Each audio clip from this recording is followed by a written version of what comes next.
across the UK, on DAB+, on YouTube, on your mobile, and on your side. This is Talk.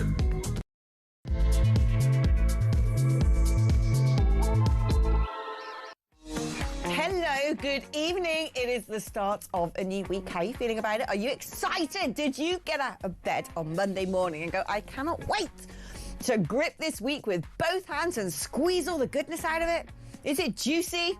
Yeah, I didn't think so. The only thing that's moist is the skies right now. Blimmin' heck. Oh, when's it going to end? Today, I swear it was 2 o'clock in the afternoon.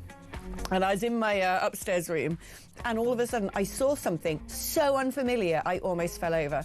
There was a tiny little chink of orange between the clouds. One solitary ray of UV light came in through my window, landed upon my cheek, and I could have cried with joy.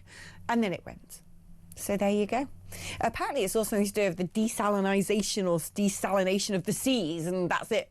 We're, screwed from now on because all the salt water's come out of the Indian Ocean or something. I don't know. But it does feel like the longest winter on record, doesn't it? But thankfully, there's plenty to keep us entertained in the world of news and politics. If we don't cry, then we have to laugh. So that's something to look forward to. But I suppose the big story for us, this audience, the sort of loyal patrons of this programme, patrons and patriots you are. I suppose the big news was the fact that Rupert Lowe, my former colleague in the European Parliament, former Brexit Party MEP and, of course, former Reform UK MP, has decided he's not just going to go it alone, but he is going to launch his own political party. Let's have a look. Bad. The farm! What farm? Must be Rupert's farm, just down the road from me.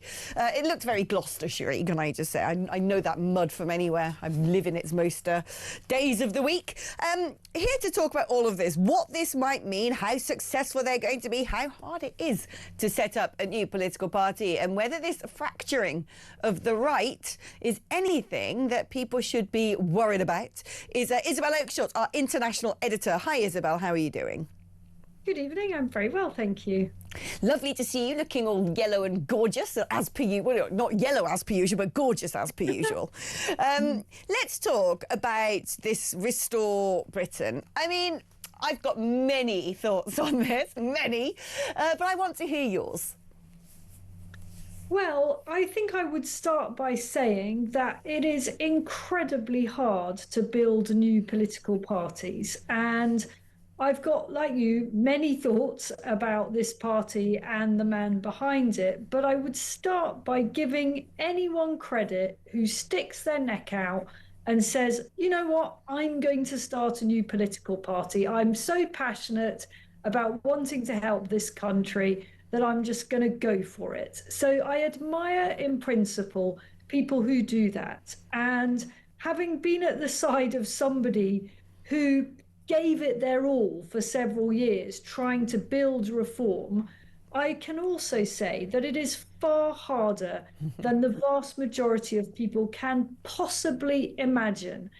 And this is why I think that Rupert Lowe and Ben Habib's decision to go their own way on this is such a tragedy, because with the best will in the world, and I don't have particularly best will when it comes to Rupert Lowe, because he did cause a lot of problems for reform. But as I say, good for anyone who starts a new political party. But with the best will in the world, I don't believe that it will be anything more than a virtual party. It is very, very, very hard to stand candidates across the country, to put that machinery together and to actually turn something from an idea and an idea with some good policies to a mass movement. And the frustration here is that perhaps against all the odds, Reform has managed to do this. Reform has gone from nothing, from something that was pretty much done around the kitchen table by a handful of stalwart people who just would not give up. It has gone from that to leading in the last 200 plus national opinion polls. Why now start small competitor parties that are only going to detract a little bit of that vote and divide the movement a little bit. Not enough, in my view, to be a threat to reform, but just a bit of a waste of time and energy. That's the thing. Yeah, and do you know what? You've echoed most of my thoughts entirely. And there'll be people that go, oh, they're just shilling for reform. Oh, because Alex used to work for Farage. Oh, because Isabel's with Richard Tice.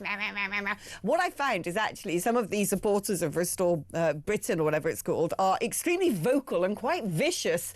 And yet I stand and look at this from the position of having been in politics in the UK for 20 years, having run election campaigns, having been with UKIP when they were on 5% of the vote. And when I went to work for UKIP as their head of media, they'd been around for 15 years. You know, when people look at Reform UK and then all of a sudden where it's in the polling, it took Nigel Farage to build up his own personal profile. 2 decades of constant hard work and slaughter, and people who live on social media think that Rupert Lowe is already at that level. I just don't think he is. I think if you went out there in the street and said to people, what do you think of Rupert Lowe? They'd say, who?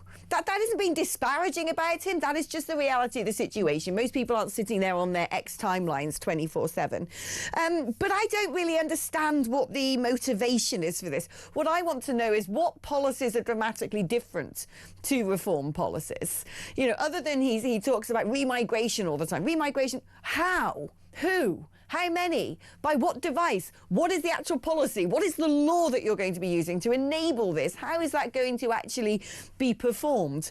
But one thing that does alarm me is if it does garner enough momentum, and I agree with you, if you're not setting up local branches, regional organisers, a fully functioning manifesto making department, a fully functioning I mean, it's huge. Creating a proper full-size political party is massive.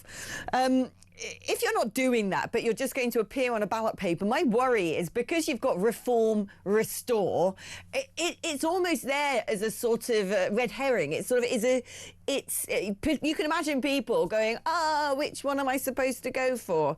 And I don't understand the political intention of that. I don't know what that is supposed to, in the long run, achieve. Maybe the attitude is, well, you know, if Restore Britain goes further, pushes that Overton window, announces policies that are, you know, far more dramatic, let's say, than reform, maybe that will drag them to the right. I just don't think it will. I don't think there is a sensible read right now of how politics plays out in Britain and how to pragmatically operate.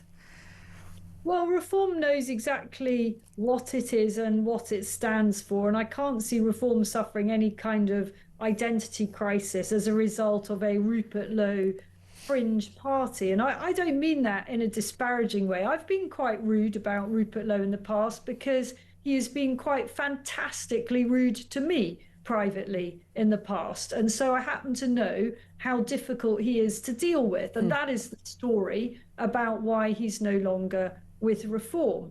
And he's set up this party because he could not work as a team with the rest of Reform. And that is a great shame because he's obviously talented, he's a good communicator, he's clearly passionate about what he stands for, and in my view that would have been best for the country had he been able to work as a team with the rest of the party, but that wasn't to be. So we are where we are, and I'm not sure it's in the national interests for him to be doing what he's doing, but he's entitled to do it, and I suppose I might be wrong about this. Maybe he will, against the odds, manage to build up something that really does eat into Reform's vote. And I think that would be a great pity because I think it is a tremendous leap of the imagination to think that he could possibly go from where he is now to leading in the polls. And I'm just saying that from all the experience I have of just how difficult what you're trying to do is climb Everest, you know, with one leg. And yes, and exactly, it's from people who have had a go at being an MEP because Nigel gave them the opportunity and suddenly think they know exactly what they're doing in politics, and I'm not sure that's the case. I've got a message here from Sean in Norwich who says, enough now, Alex. Restore is not factoring the right. Well, no, they're not factoring anything. No one even knows who they are. Let's be fair right now. Let's see what happens. They're taking the right along the course they need to go. What is different between restore and reform policy-wise? Can someone explain that to me clearly, considering Rupert Lowe hasn't really named policies other than sort of mood music, but how are those going to be pragmatically delivered? Restore are the future, and in time we all need to get behind Lowe. Well, no, we don't. And not just Farage's ego. Now, what's interesting about that is I have the privilege of knowing all the characters, OK? I've known Nigel for 20 years. I've known Ben Habib and Rupert Lowe when we all sat together as MEPs. I know them, right? I have spent plenty of time with them. And out of the three of them, the one actually who doesn't have the ego, the one who actually loves giving other people opportunities and platforms is Nigel. Look, I think they've all got egos, let's be honest, all men in politics. And that it's probably not just a male thing. Pretty much everybody that goes into politics has some sort of ego. I mean, I can't really think of many exceptions. You need an ego in order to break into frontline politics. You know, you need a certain level of confidence and of backing yourself. So I think they've all got egos. And ultimately, I'm afraid that's what this is all about. With Rupert, he basically wanted to be in charge. And so the only way he was going to be able to do that was setting up his own movement. As I say, you know, in a sense, good for him. I think it's very regrettable in other regards. But, you know, I'm pleased when people give their all to politics. And that's what he is now doing. Now, the big kind of question mark in all of this, I'd have said automatically, yes, this will completely crash and burn. But there is just that little thing about Elon Musk potentially putting some money behind it. Now, that's not to be underestimated, but money does not buy victory. You know, you can sink millions of pounds in ill-conceived political movements. Plenty of people have done exactly that. No, exactly. The entryist party, the newbie, is reform, basically. I mean, I'm just saying that pragmatically. It is. We've had two legacy parties. Now, the party leading in the polls isn't one of them. Let's talk about political pragmatism, shall we? Because what we do know, certainly there have been noises out from the Labour Party, from characters such as Ed Miliband, about the need to potentially a super coalition of the left to face down reform. We've seen this happen across Europe. We saw this happen in France when Macron called the snap election and wanted to create a Stop Rassemblement movement.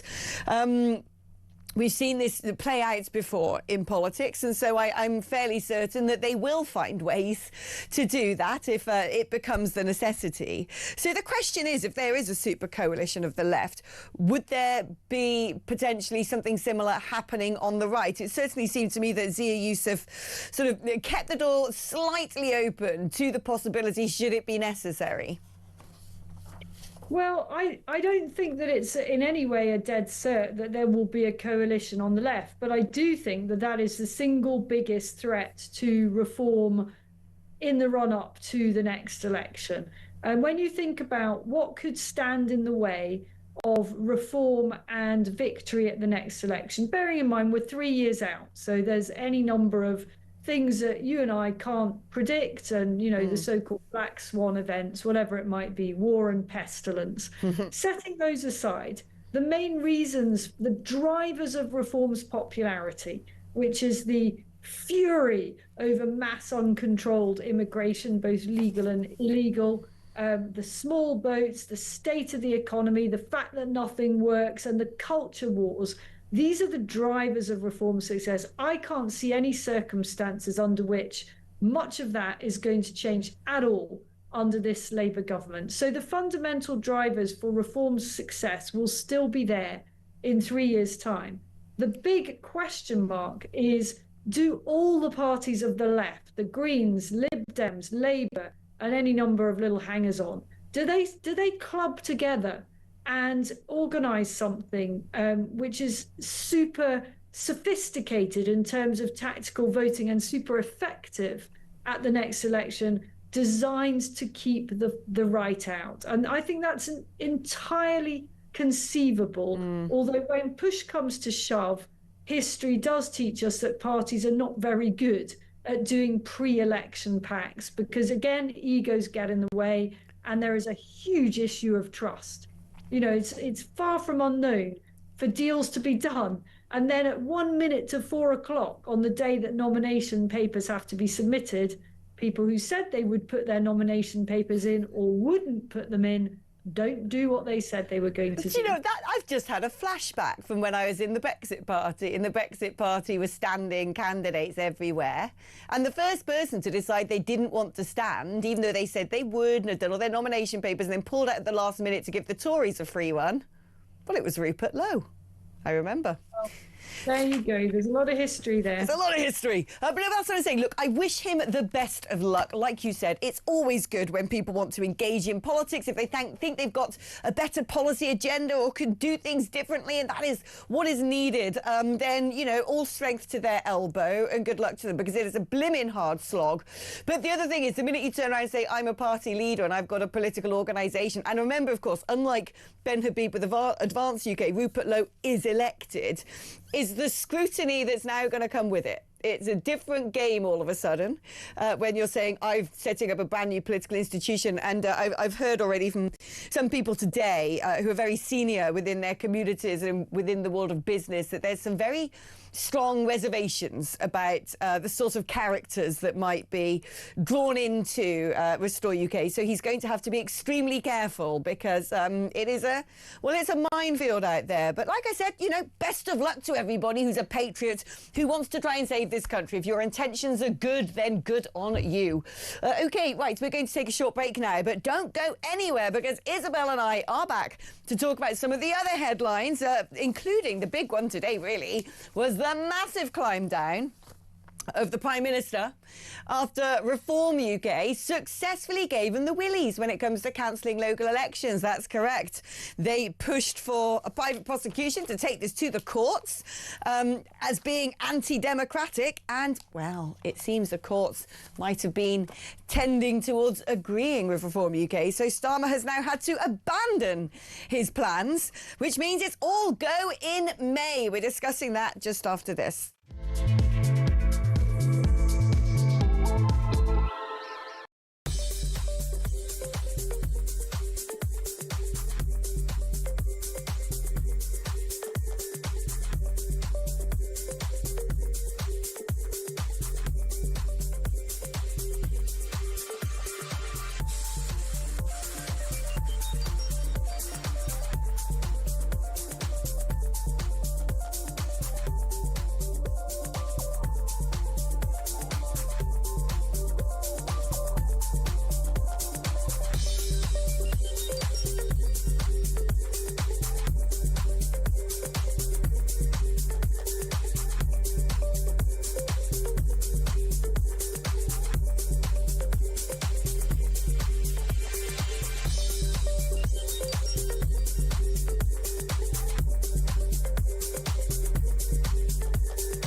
Join me, Ian Collins, every weekday from 1. My 12-year-old. Obviously, he won't be 12 then, he'll be 16. But if he's anything like he is now, he shouldn't be anywhere near an election booth. Do you sympathise with him? Is he the victim of the 24-hour news cycle we just spoke of? I think his failings are internal. He's useless, incompetent, has no political judgment. Everything you need to know. All the breaking news right here on Talk. Weekday afternoons from 1 o'clock. Only at the home of common sense.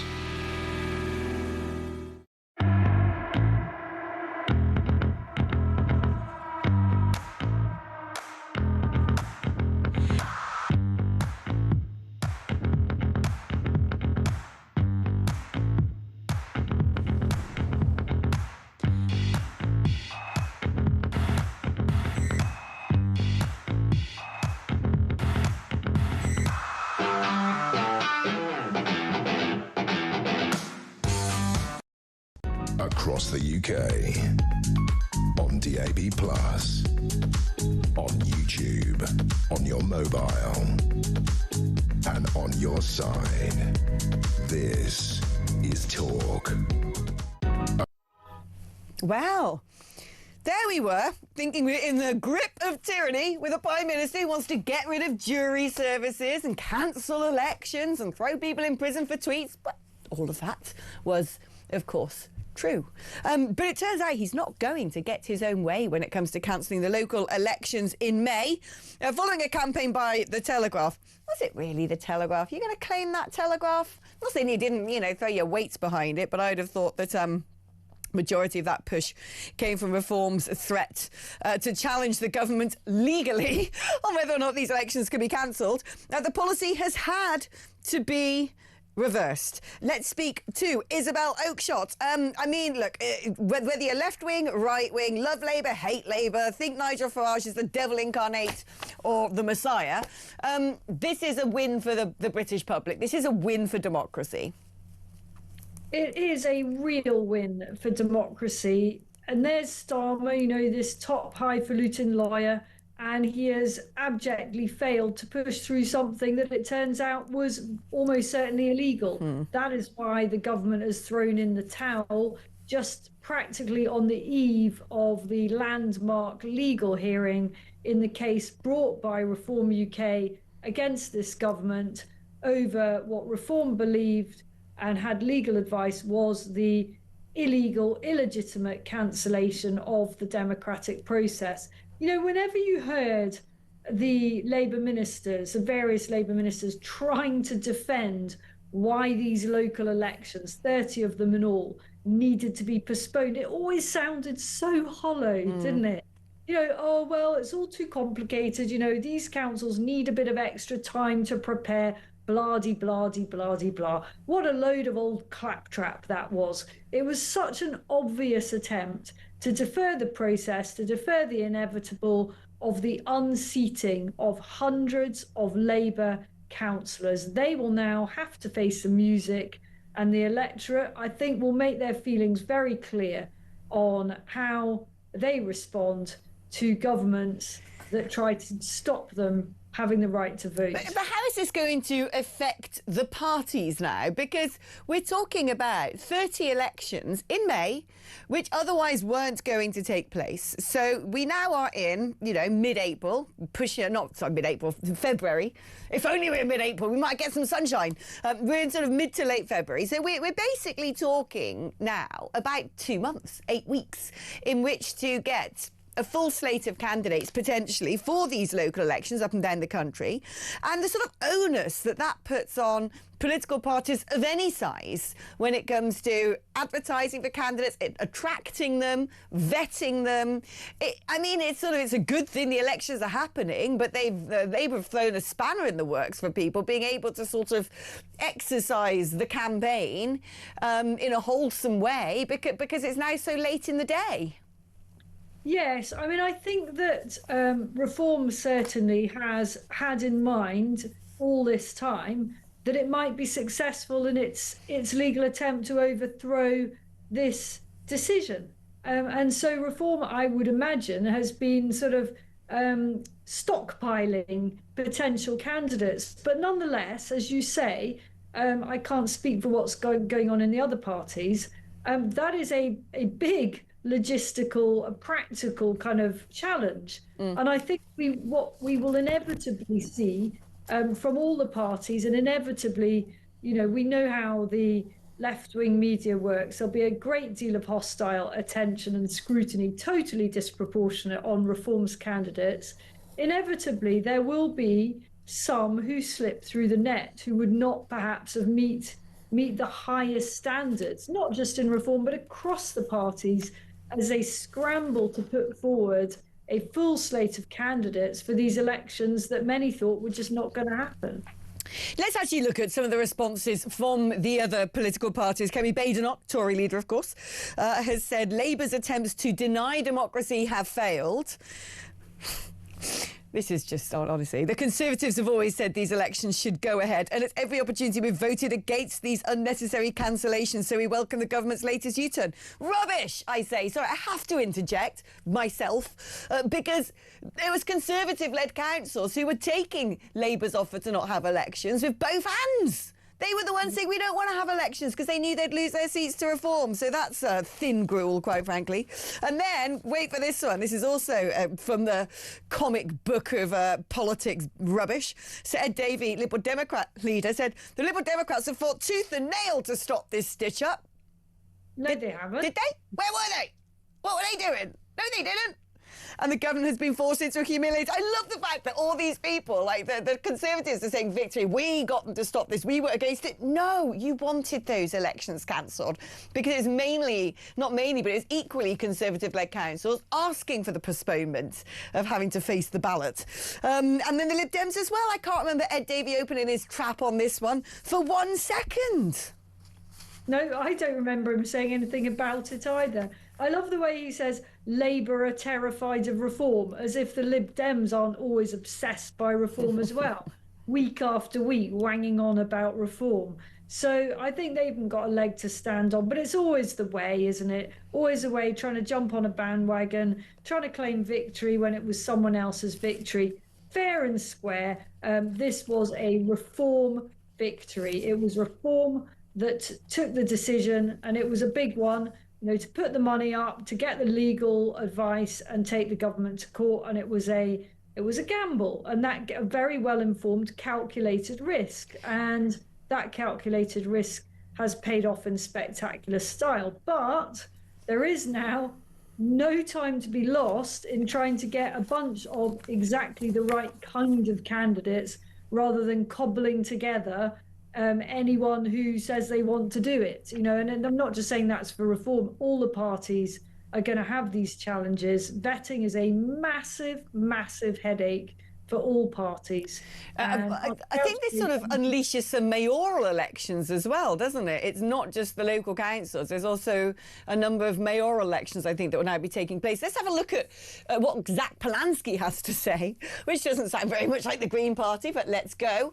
Attempting to cancel elections on top of scrapping jury trials, mandatory ID cards, criminalising peaceful protests and harassment of journalists is part of a disturbing authoritarian trend of this caretaker Prime Minister. I agree with every word. That could have been written by you or I, couldn't it? Yeah, that was a bit weird. I'm thinking, who wrote that? And is this really the Green Party that I'm watching here? Please don't get drawn into thinking that the Greens have had some kind of identity change and are all in favour of everything that we stand for. Absolutely not. Right, let's do a couple of messages before we head off to the advert break. Simon from Durham says, I'm not going to read that out, Simon, actually. No, I'm sorry, that's just rude. I'm not going to do it. But then he goes, I'm not reading the first bit. If Reform is so sure of their support, then Rupert Lowe's Restore Britain shouldn't worry them. I don't think it is, really. Don't speak for them, but I haven't said anything about it. So Mark in Stratford says, hi Alex and Isabel, the people that have been wetting themselves about Rupert Lowe's Restore Britain party are deluded. He may have 50,000 new members, but these will be those online who have actually heard of him. Most of the country haven't a clue who Rupert Lowe is, and I can't see them gaining any political ground. It's at the ballot box where it counts. This is the thing, they put up some very dubious polling 24 hours after launching, saying we got 10% of the vote, and I was like, if people are believing that, they'll believe anything. Like, come on, like, seriously? They think 10% of the vote share after 24 hours of announcing launching. It doesn't even matter if God himself came down and said, I'm launching a political party. 24 hours later, you would not have 10% done via polling. It's just impossible. You can't even garner the data effectively in that time. So I just, I was like, okay, whatever. People will just believe anything these days. David in Canterbury says, Alex, do you expect us to vote for Tory Party 2.0? I don't expect you to vote anyway. It's not my choice. It's up to you, David. You can vote for whoever you like. You can vote for the Green Party. You can vote for the Monster Lunar Party. You can vote for the Tories. You can vote for Labour. You can vote for Reform, Restore, Advance, Heritage, whatever. Yeah, it's not my decision, OK? I joined Ben Habib's party and that's where I'm staying. Well, good for you. You can be anywhere you like. It is certainly not up to me. But what I will do, as somebody who has a background in working in politics for 20 years, running election campaigns here and abroad, is I can just tell you the basics when it comes to strategy. And what I can tell you when it comes to strategy is it's going to be blimmin' hard to launch a new party, and in the space of, even if the election was 2029, even in that space of time, to become fully functioning and widely known across the United Kingdom. That is just reality. OK, let's take a short break. Don't go anywhere. Isabel and I will be chewing over the news headlines even more when you come back, including this utterly egregious ruling that we're now going to have to pay the people who've broken into our country illegally on small boats because they had their phones taken off them. Make it make sense. That's coming up after this.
Across the UK, on DAB+, on YouTube, on your mobile, and on your side. This is Talk. Hello, welcome back. Loads of your messages are coming in on Restore.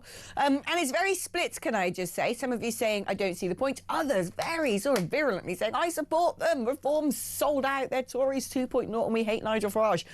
So there you go. Keep your thoughts coming in. 0344 499 1000 is the number to call. It's your normal network rate, so you can have your say. And we all have to listen. And it doesn't cost you a penny. Look at that for a soapbox. 8722 is the number if you'd like to send me a text message. Write the word talk before you write your text message. And we do want your calls on this tonight, so don't be shy.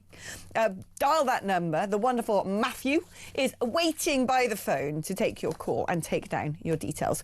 OK, let's talk about this story now, which is a ridiculous ruling. High Court judges have said that taking the phones and data of more than 70 boat migrants who came into the country, what I'd say illegally, was in breach of, you know what, that's right, European human rights laws.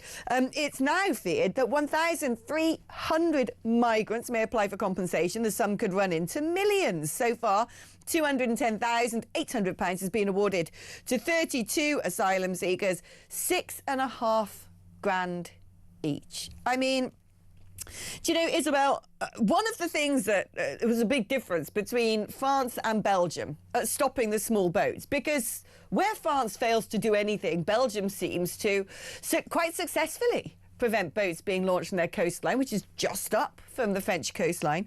And one of the reasons I can remember reading about years ago was under Belgian law, and however they've decided to apply it, they've been seizing the phones of people trying to get into the boats to try and track down the people traffickers, saying this is illegal. Yet somehow, in the United Kingdom, here we are, giving these people who've broken into the country $6,500 each for trying to find out who they are, who they're speaking to, what criminal outfit they have paid in order to illegally enter the country. It's utterly disgusting. It is completely grotesque, an extraordinary, jaw-dropping story. And just while we've been talking about this story all day on Talk, and people are so angry about it, and quite rightly so. But here's a question. How is this money going to be paid to these illegal immigrants? They don't have British bank accounts. How can they possibly have UK bank accounts? And if they've got resources, what the hell are they doing feeding off the British taxpayer? Are these payouts going to be in cash? Are they going to be in vouchers? I don't get it, because illegal immigrants who come across in small boats have no status in our country. They have no means of receiving significant cash sums from the British taxpayer.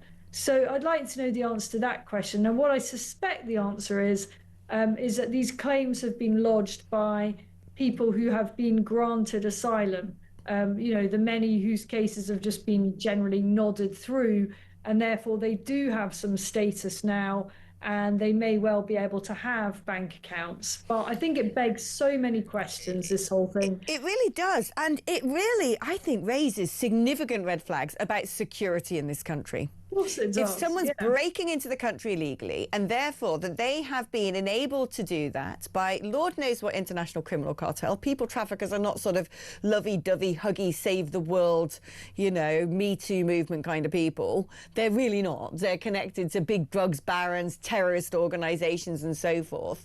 If we were trying to gather the intelligence to smash the gangs, we would need the phones of these people. We would need the data. Who had they been speaking to? How had it been organised? Who were their point people? How do we get up the chain to try and stop this illegal, illicit trade in human life? And so it raises huge red flags. And if you are not able to gather that data and that intelligence, how on earth can you defend yourself as a country? I mean, I don't really understand what has gone on here, because it was my understanding that...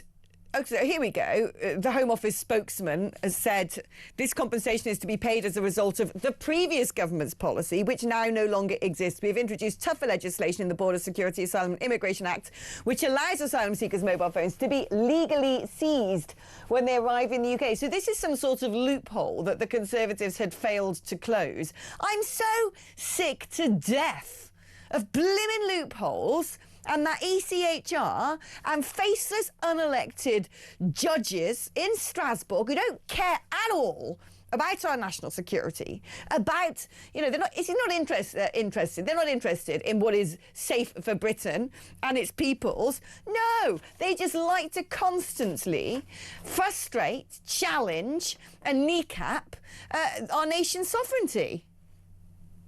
Yeah, I mean, that statement from the Home Office is ludicrous, isn't it? Saying that they're introducing robust new laws to dismantle the gangs. They haven't dismantled any gangs. To the best of our knowledge, no gangs have been dismantled. There may have been the odd individual case of somebody finally finding themselves in court. But the reality is that there are more people smuggling operations than ever before across the Channel. The numbers speak for themselves. I predict that this spring and summer will see a massive surge in crossings. Nothing this government has done has put anybody off coming to the UK. I mean, they've kind of stopped talking about the ludicrous one in, one out scheme. Remember, that was the best they had to offer by way of any kind of policy that is designed to stop the boats. Never made any sense ever.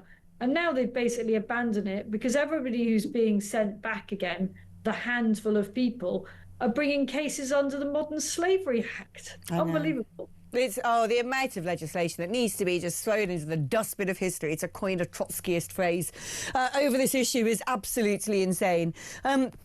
People messaging in, Mark in Camelford, if I walk through London and an illegal immigrant grabs my phone, where do I go for my compensation? Good point. I've had my phone snatched on a number of occasions. Right? Where's the protection for me? Ashley from Whitstable says, if I get arrested and I'm under investigation and the police take my phone because I've done something wrong and illegal, which is why they took my phone in the first place, does that mean I can sue them now because they are breaking an entry which is illegal?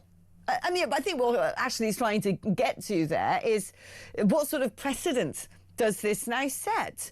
It is ridiculous. And now I'm just going to run through these with you as well, is because a number of messages coming in about Restore and about reform. Alex, I campaigned for the referendum party back in 1991. John in Wallington, you are an OG, John. That was before we had heard of Nigel Farage. We've come a long way since then. Without Nigel, we could not have beaten the Uni Party. I'm a Reform member and voter, have been since before Nigel joined, and always will be. But the fallout around Rupert's from Reform, when he tried to speak to Nigel in his ear multiple times before he did his interview, which was also daft, but he's not the only person that's complained about not being listened to or ignored. I mean, I do think with these, I don't know what went on behind the scenes. I wasn't present. Certainly the way it was played out publicly was less than ideal. I tend to agree with that. Rob in London says, I'd never vote for Restore. I don't like Rupert Lowe. He attracts some very unsavoury characters to his party.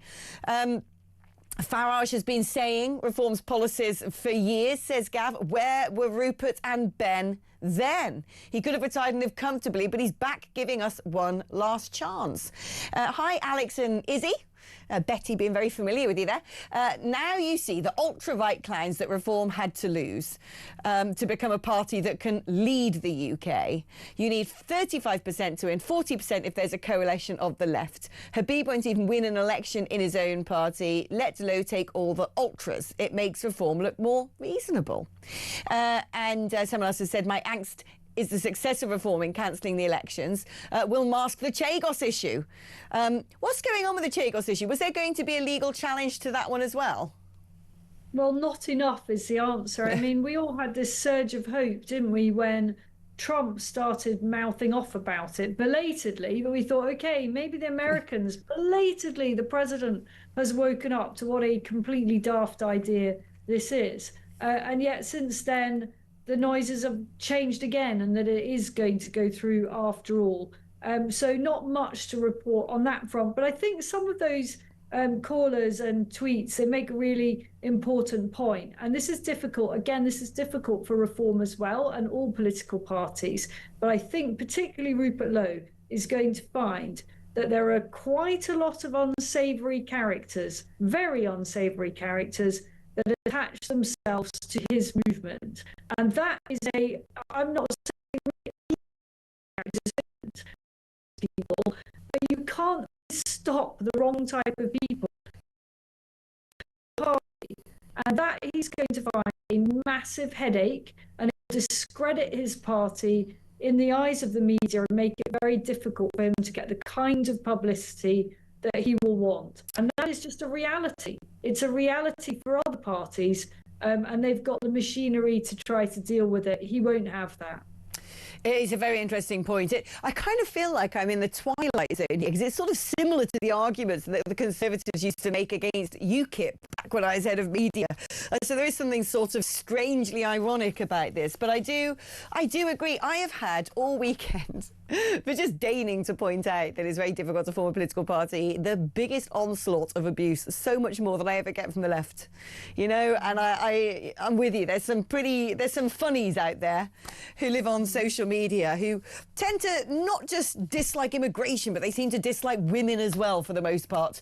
That's not to say everybody who's backing these outfits is bad, or that these outfits or the men leading them are bad, but there does seem to be a sort of disproportionate representation of people who just seem extremely unpleasant and angry. Let's take a short break now. When we come back, let's lift the lid on these explosive Epstein files. Dozens of documents identifying Prince Andrew have been printed, but also lists and lists and lists of names of celebrities who are named in these files, but were they actually there? Some of them have basically died when Epstein was still a kid. What's going on? We're going to be finding out all about that just after this short repose.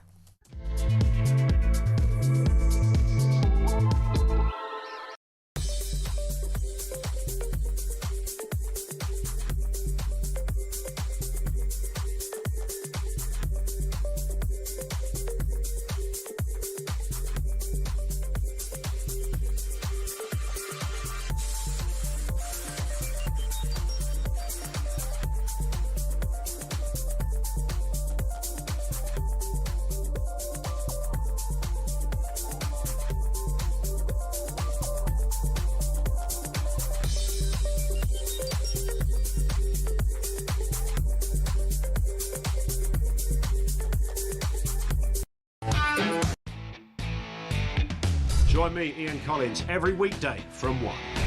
My 12-year-old. Obviously, he won't be 12 then, he'll be 16, but if he's anything like he is now, he shouldn't be anywhere near an election booth. Do you sympathise with him? Is he the victim of the 24-hour news cycle we just spoke of?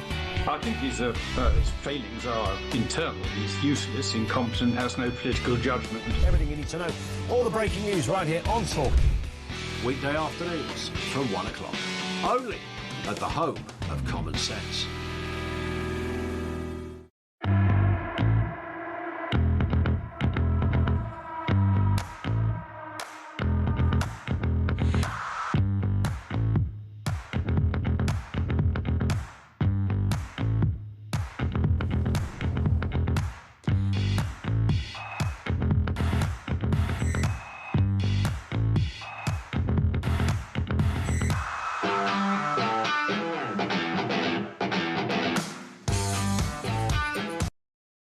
Across the UK, on DAB+, on YouTube, on your mobile, and on your side.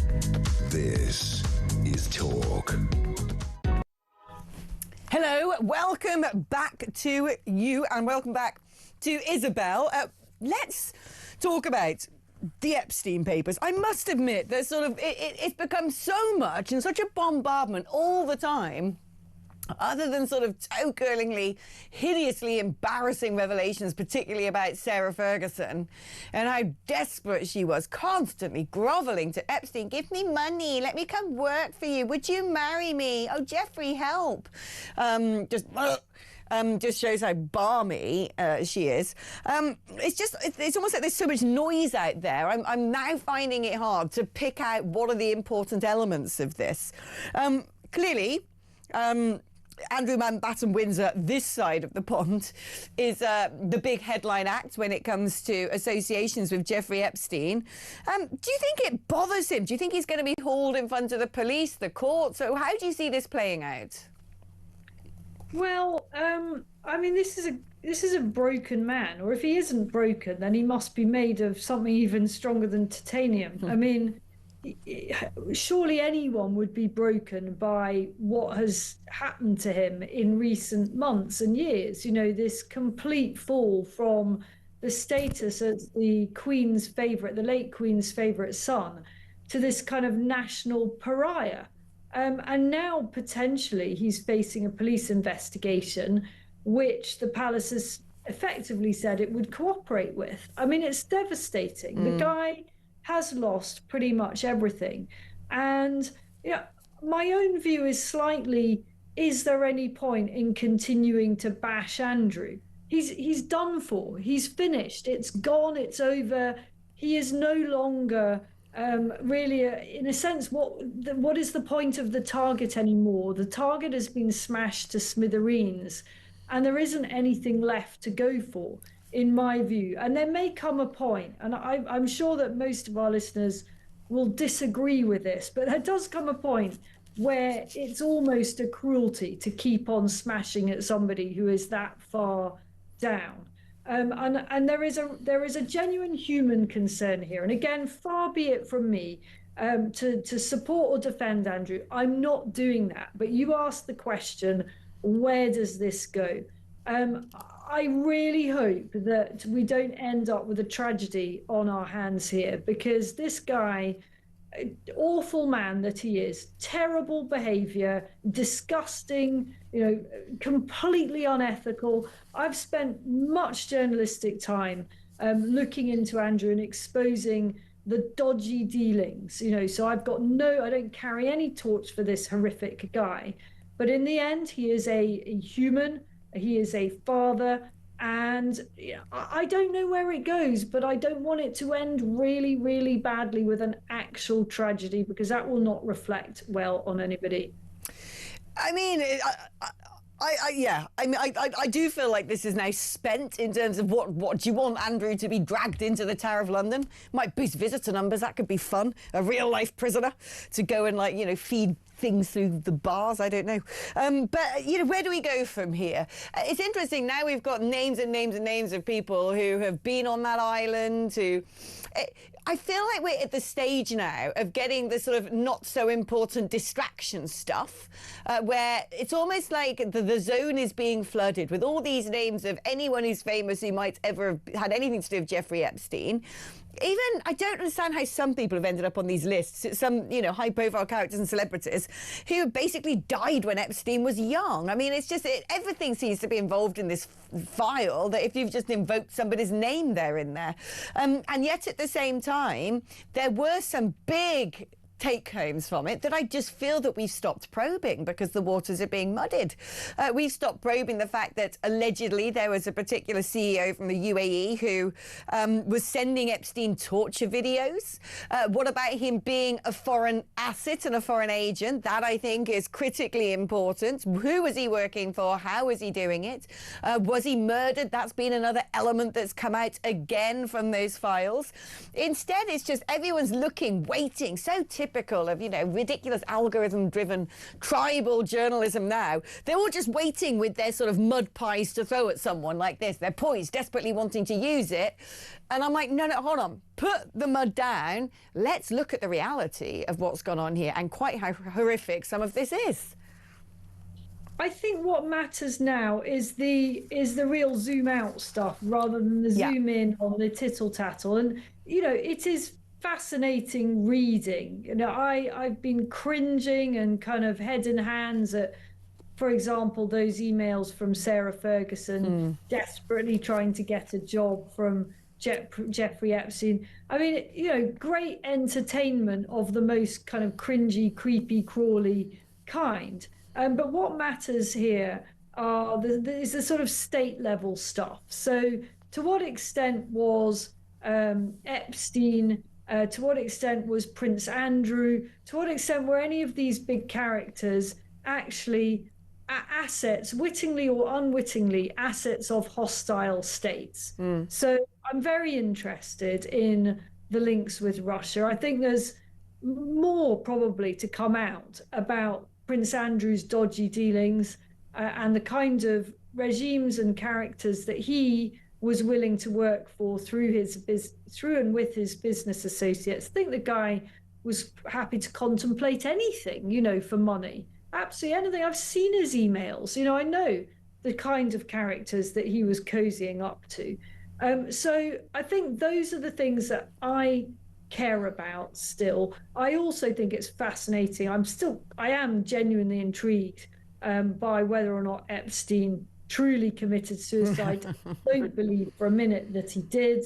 I think that the evidence now is increasingly convincing that he was murdered.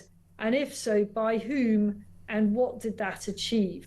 And then there's a Ghislaine Maxwell who is still in jail and her role in it. I mean, my God, she is, she must be frightened for her life because she's the last piece of the jigsaw in a way. She's never spoken out in any detail. And she knows everything, basically. Yeah. Some of the other sort of more wild claims that I've seen emerge over the course of the weekend, and who knows whether these things can ever be verified, if they're true, if it's just balmy people, or if it really did go to such vile, diabolical depths. There's talk of there being women who got pregnant as a result of him and the baby somehow being kept. There's been talk of medical experiments, some sort of strange thing, including engineering sperm or something, and cryogenics, all sorts of strange extra narratives floating around the outside. But I have noticed that some of the people who were clearly fairly close associates with Epstein, especially those on the left, and it does, can I just say, to me, appear predominantly the power brokers on the left who seem to be spending a lot of time on that island. But it's like they've just sort of slipped through the net. We're not really having a conversation about some of them, because when it comes to anybody in the left wing, all of a sudden their buddies in the legacy media rally round and create a sort of protective barrier around them. Well, we're not going to report on that because it involves, A, B or C, whereas you just know if there was the name, Nigel Farage who had ever been there, or, and especially Donald Trump. They've tried so hard to pin things on Donald Trump, and all that keeps coming out on Donald Trump is he was the one man who flagged up the fact that Epstein was a wrong 'un ages before other people. Yes, I mean, there's another story that I don't think has had that much attention, which is who is this girlfriend that he left all his money to, Jeffrey Epstein? Just a few days, I think, before he died, he made over pretty much his entire estate, bar a few million here and there, to this, I think she was Belarusian, I might be wrong about that, this much younger woman who inherited kind of £500 million from him. What was that all about? Who was she? And why did he suddenly make all that money over to her? Big murky question marks there. Very, very murky question marks. And yes, you're right. It is a time, I think, to zoom out and take those big top lines. How compromised were people who actually had state secrets at their disposal? That, to me, is the biggest question. And like I said, I think we need to go back to some people who, you know, very quickly their name fluttered into a headline and then just disappeared again. What did they really know? Isabel, thank you ever so much. It's always wonderful catching up with you, the brilliant Isabel Oakeshott. Please let me know your thoughts on all the things we're talking about. Like I said, I want to have a few phone calls tonight. Let's have a chit-chat about Restore. Is it Restore Britain? Yes, it is. Reform UK, Restore Britain. Let's assume they're not going to have any candidates in Northern Ireland then. Just saying.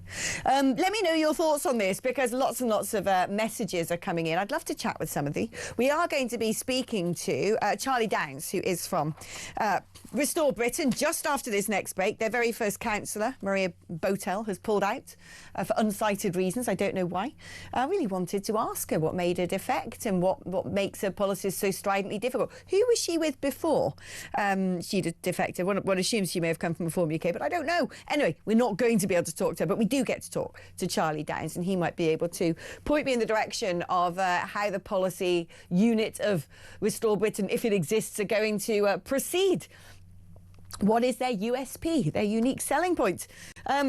I think Nigel will make a good Prime Minister, especially with bringing the UK back to life with the immigrants they've taken over the UK line has been asleep for too long, says somebody unnamed. Evening, Alex. I think I can help Isabel out on the payment of compensation to migrants. It will be put onto prepayment cards the migrants have, the same way they pay those whom they deport, says Dowell in Blackburn. Be interesting to know that. Good evening. Damon from Wigan. Why did I defend this country in the 1990s when now migrants can claim £6,500 per phone? And yet me, as a veteran, is struggling every day just to live. Why did I ever bother joining the army? I'm ashamed of this country when I was once proud. But thank you, Damon, for your service. You might be ashamed now, but we remain proud of you, and never give up hope. This is still our Britain, our United Kingdom. There's still something left to fight for. Even out of interest, how much compensation did the young lady that was raped receive in comparison to losing a mobile phone for a few months? Does seem very distorted and disproportionate, doesn't it? Right, keep your thoughts coming in. 03444991000 is the number to call, or to send me a WhatsApp. 8722 is the number to send a text message. Write the word talk before you text. We're going to take a short break. Pour yourself a stiff drink. On the other side, we're going to have some interesting conversations with the brilliant Charlie Downs of Restore Britain.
across the UK, on DAB+, on YouTube, on your mobile, and on your side.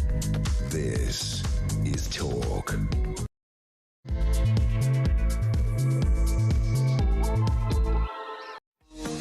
Hello, welcome back to the show. 1 hour down, 2 more to go. Oh, look, there's my cup of tea. Thank you, young Matthew.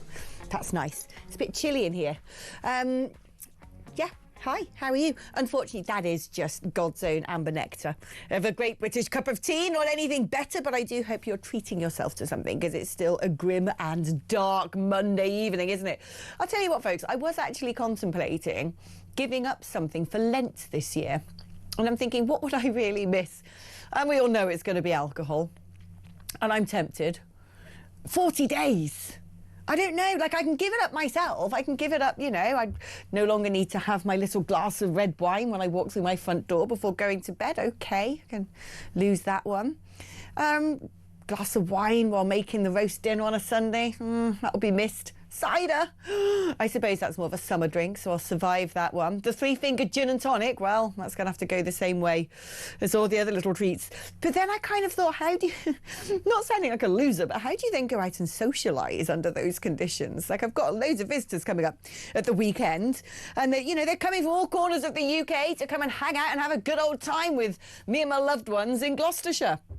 And I really don't want to break the news to them. Hi, guys. Yeah, let's all go out. I'm not drinking, though. Because then, I don't know, it just seems a bit killjoy, doesn't it? Maybe I'll sort of do a halfway, you know? I will only drink alcohol when it is in the interests of other people. If that makes sense. Right, keep your thoughts coming in on all the things we're discussing today. You giving up something for Lent? Starts on Wednesday, you know. You haven't got much time to choose. 0344 499 1000 is the number to call. You can also use that number to send me a WhatsApp message or leave me a voice note on WhatsApp, 87222. If you'd rather send me a text, write the word talk before you text. OK, let's go back to our big issue today. We are discussing the fact that great Yarmouth MP Rupert Lowe, my former colleague in the European Parliament with the Brexit Party, also elected to the House of Commons under the banner of Reform UK, has a bit of a checkered history with that party. That didn't end so well. Went it alone and has been really making waves. As an independent MP, well, he has now decided that it is time for him to establish his own political party. I get confused because he set up a local party called Great Yarmouth First, but now he's also set up Restore Britain. But I think they might, I don't know.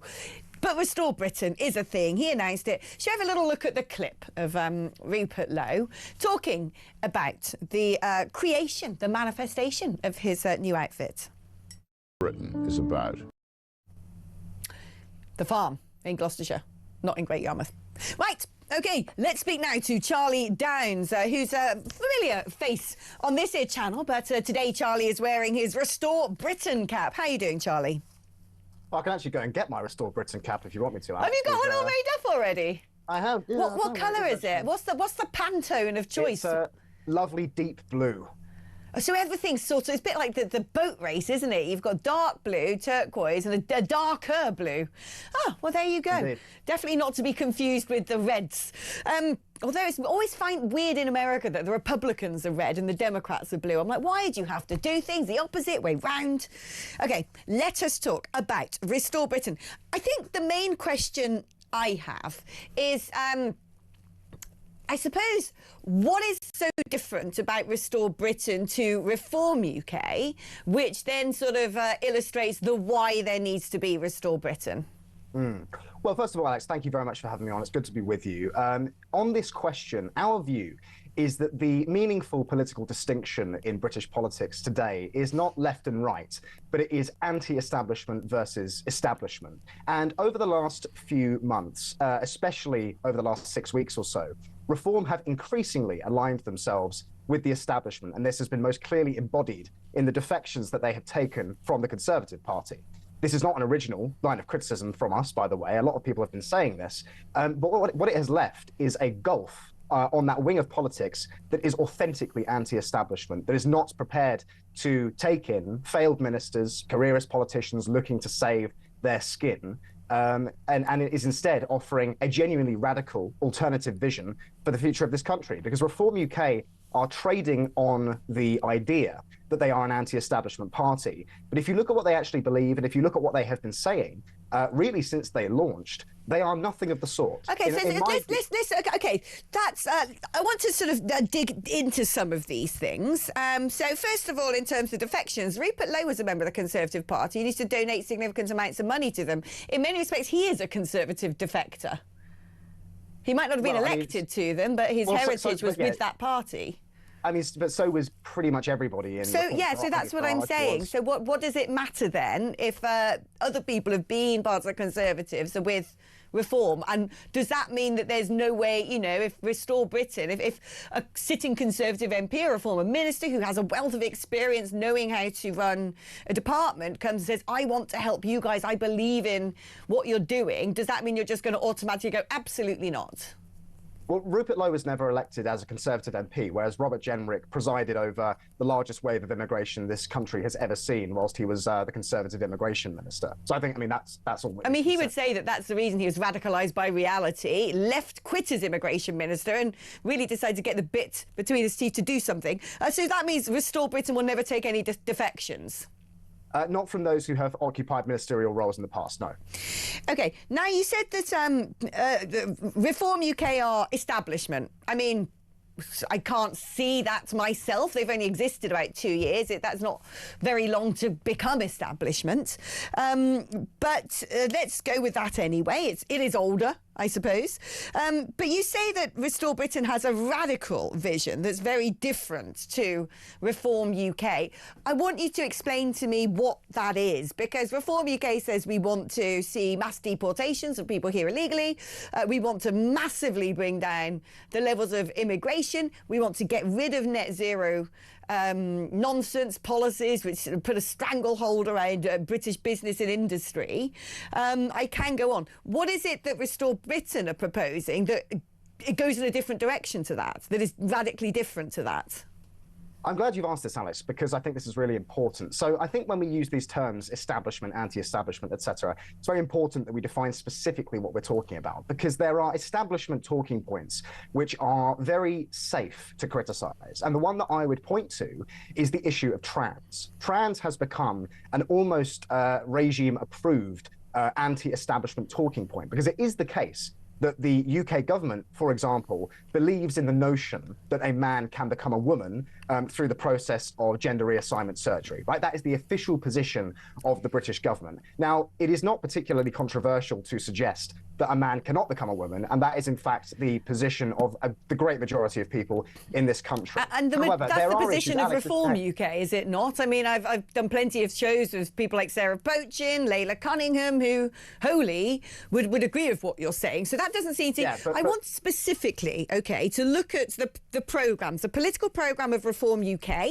and tell me what it is that Restore Britain will do that's radically different from Reform UK. That's specifically what I'm looking at here. Given the reason I asked that, of course, is because Rupert Lowe was Reform UK and has decided he needs to set up his own thing because Reform UK is, you know, for whatever reason, not delivering in the way he would want it to, which is why he thinks there's a space in politics for Restore Britain. So I need to know what is it, policies, what is it the party's going to do that Reform UK are not, rather than just saying establishment. What are the things?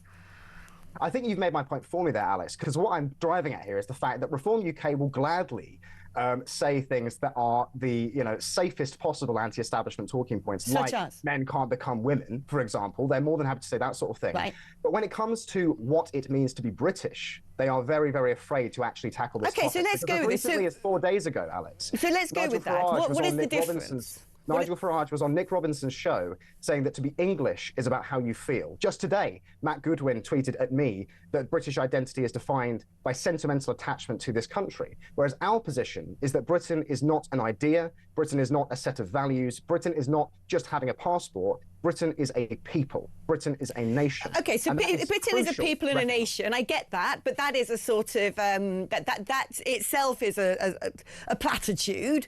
When you say Britain is a people, we're talking about ethnicity, then race and ethnicity. Well, it's not a platitude because it fundamentally informs our positions on everything. No, but can you break it down? Because I don't understand. If Britain's a people and a nation, well, that to me sounds like saying Britain is being sentimentally attached to the country. Britain is living here. It's being brought up here. It's being, you know, what do you mean that's different to Reform UK? I need to understand this. Make it clear. Explain it to me like I'm 5.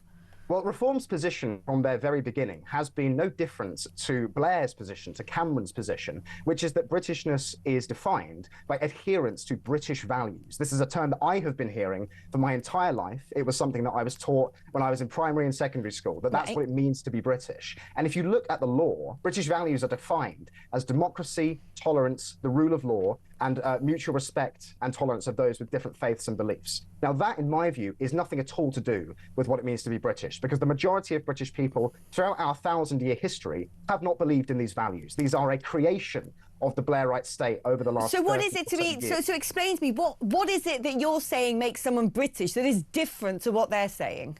Well, it's a far deeper thing than that, Alex. It's about a connection to this land. It's about an ancestry here. Okay, but connection to land, isn't that what Matt Goodwin said to you, though? Please let me finish here. More than anything, it is Christian faith. It is ancestry and it's Christian faith. So if you're not a Christian, you can't be British? Well, I mean, you are certainly, I think, less British if you're not a believer in Christian principles. If somebody was Islamic, then they are certainly less British, yes. So this comes down to Islam more than anything?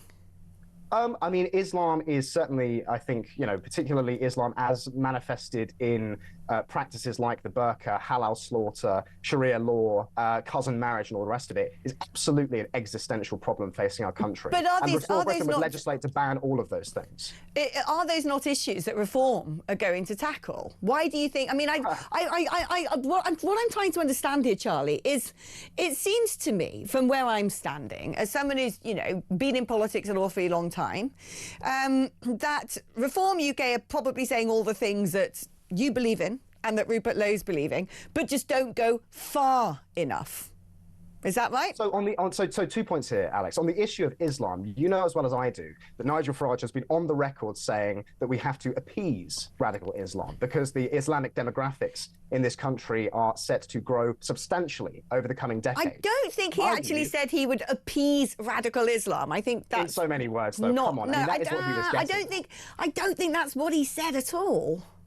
I mean, look, people are welcome to go and find the clip. It's from, I believe, Winston Marshall's show. If you listen to what he says about Islam, he says that if we alienate Islam politically, we will lose. And, I mean, you can interpret what yourself, what you think that means. What I hear there is capitulation. What I hear there is going quietly into the night in the face of a creed that has no history in this land and really is antithetical to our principles. Okay, so how...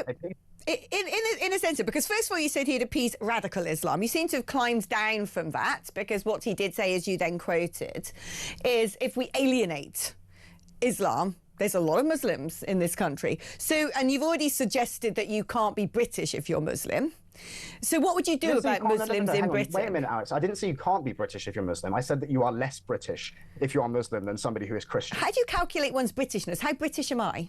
Am I 100%? It's certainly a spectrum. So somebody who has a British passport is on paper British, but they are less British than somebody, if they've come here in the last 5 minutes, for example, and got a British passport. They are less British than somebody whose family has been here for 1,000 years. If this is a problem, how would you deal with this? Are you suggesting that people who are non-Christian, who might be Muslim, shouldn't be in this country? Well, I'm not saying they shouldn't be here, but I am saying that they should not bring their cultural practices to this country if they want to live here, like Sharia law, like halal slaughter, like wearing the burqa, like cousin marriage. And as I've said already, Restore Britain would make all of those things illegal. Rupert talks also about remigration. Explain to me what you mean by remigration and how that would be done. So Rupert has never actually used the word remigration, and the reason for that is because it is a ill-defined concept. What we would say is that we're in favour of reversing mass immigration, because the British people have never given democratic consent to the policy of mass immigration and multiculturalism. In fact, at every opportunity for the last 60 years, the British people have voted actively against this policy, and yet it has still been imposed upon us. And so our view is that just stopping mass immigration, net zero immigration, which is what reforms policy is not nearly good enough, because we have a net outflow of people from this country of about 500,000 a year. So net zero immigration still means a gross inflow of 500,000 people from all corners of the world. And therefore, the demographic change would continue to happen. And that is ultimately the problem here, because the indigenous British population is set to become a minority in this country in the next 50 years. And this is unacceptable. So what we would say is that any foreign national living on benefits, living in social housing, who can't speak English, who commits crimes, who is a net burden on the taxpayer, has to leave. And this is not unreasonable. This is actually the position of the majority of people in this country. How are you going to determine, how are you going to make people leave who you don't want to be here? Well, it comes down to changing what indefinite leave to remain gives a person access to. I mean, our policy fellow, Harrison Pitt, you spoke about the policy unit before we came on. Alex, our policy unit at the moment is very, very small because we're obviously a very young party.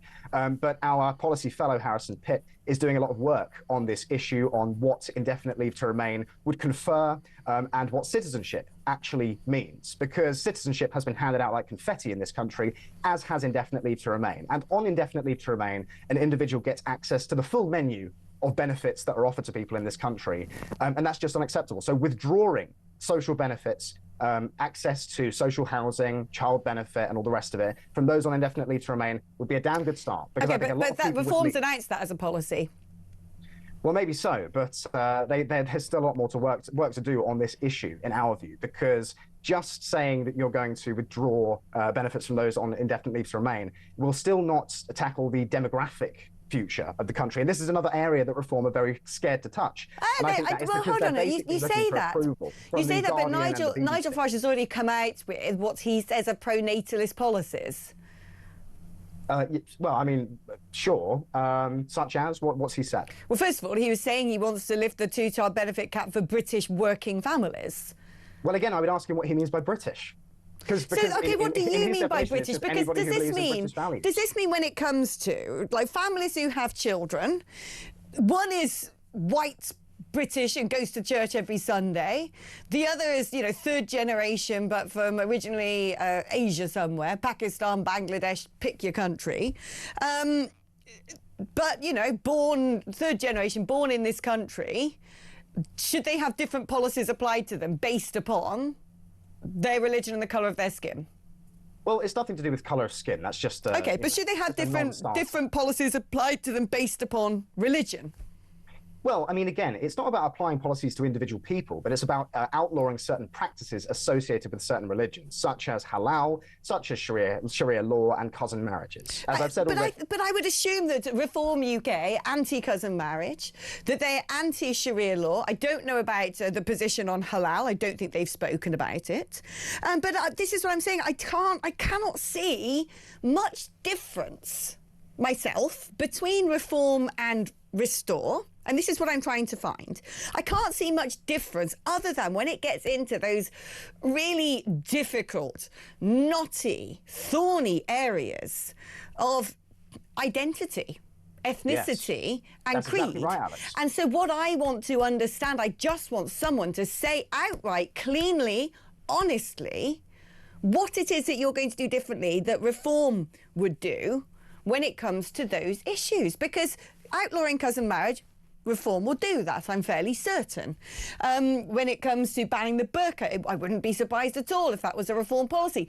Applying benefits, you seem to be suggesting that there needs to be a difference between the way certain things are applied to people in Britain based upon their religion, not necessarily the legality of their passport, their citizenship status.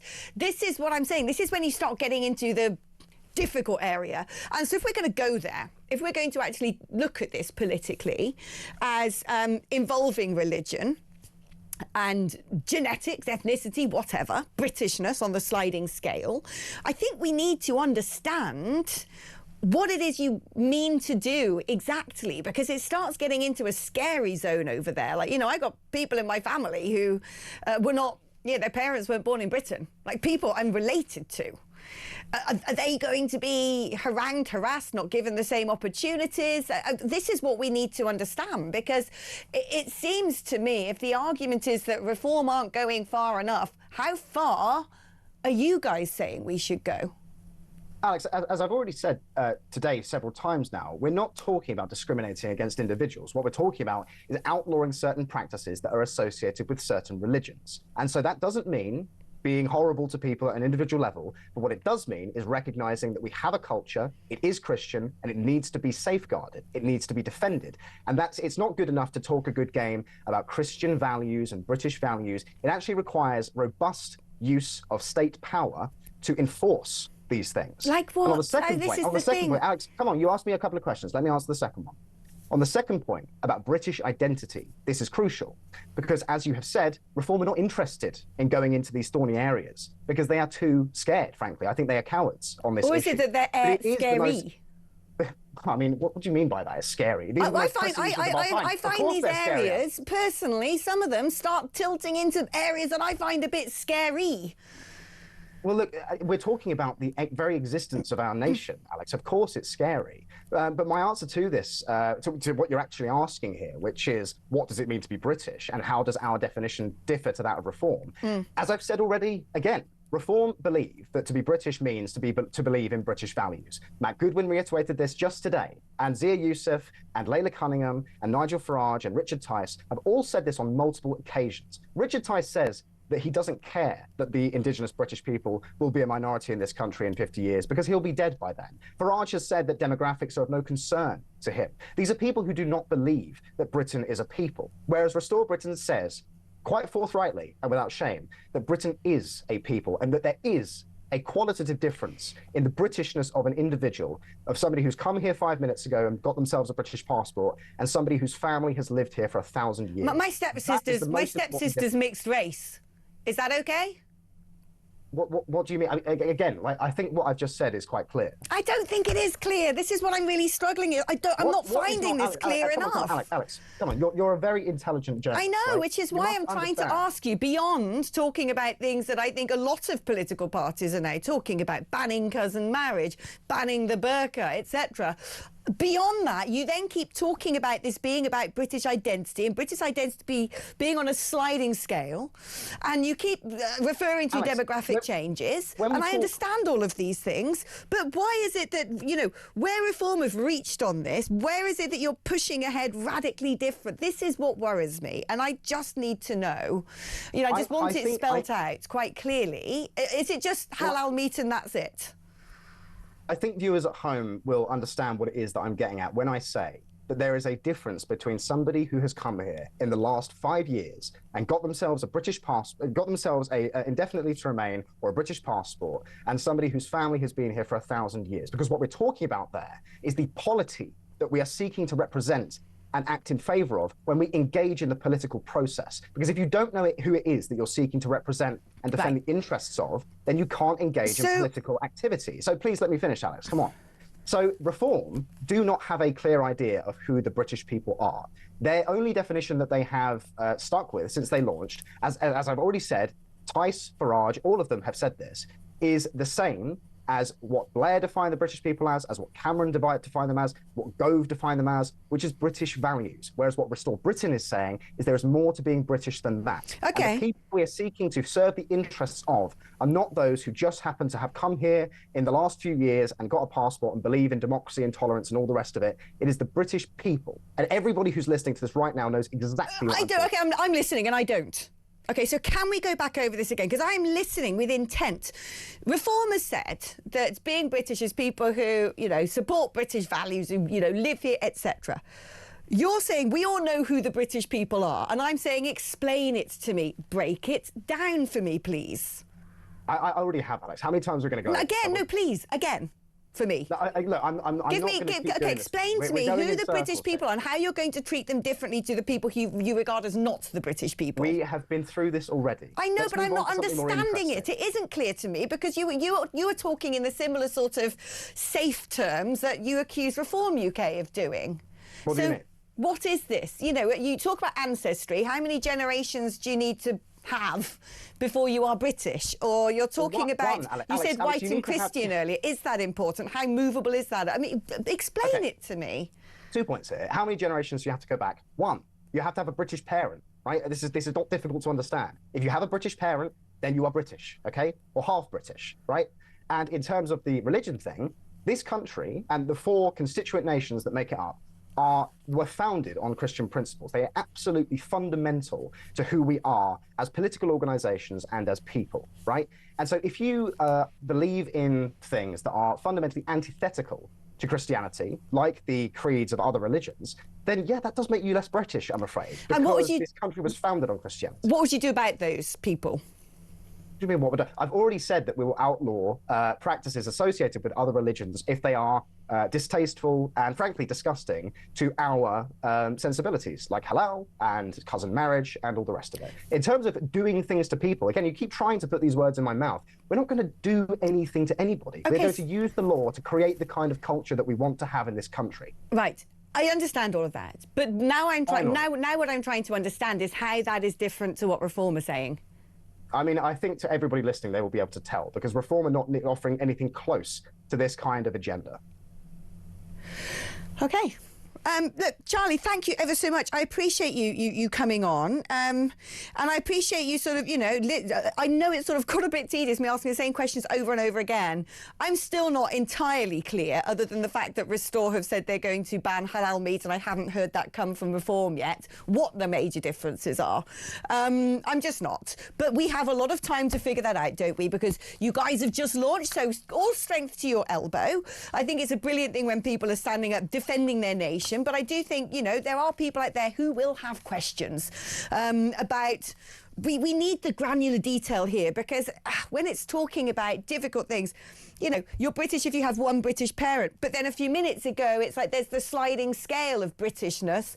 And then there's a lot of things that I haven't had clarified that I think we'd need to have clarified, which will be the market between Reform UK and Restore Britain as very distinct entities. And that's sort of what I'm trying to look for. But, you know, you have just launched, and so there will be plenty more time to put forward your agenda for the country and your programme of policies. And we look forward to hearing them. And we will certainly have you back on to discuss them in the future. Charlie, thank you ever so much. Was I being slow? I don't know, was I? I don't think I'm trying to be deliberately obstructive. I just don't understand. Look, I get we have a problem with radical Islam in this country. We all know that, okay? I understand that. I also totally agree that when it comes to things like cousin marriage, burqas, what are they doing here, right? And I'm also, because I know a lot of people in Reform, you know, been speaking to people involved with them for about 20 years, I know that that's where they stand anyway. So what is it? What is the extra distinction? And it's when we start getting into the ethno-nationalist stuff, and then Charlie sort of backed down from that a bit. But when it gets to stuff like that, I start getting a bit freaked out. I do. I'm sorry, I just do. Okay, because I think about my former next-door neighbours, the Turks, who I used to live next door to when I lived in London, who are the most, you know, they are so... Oh, that's a good point. I should have asked him. What about Ben Habib? Born and raised in Karachi in Pakistan until he was a teenager. His father was a very fundamental practicing Muslim.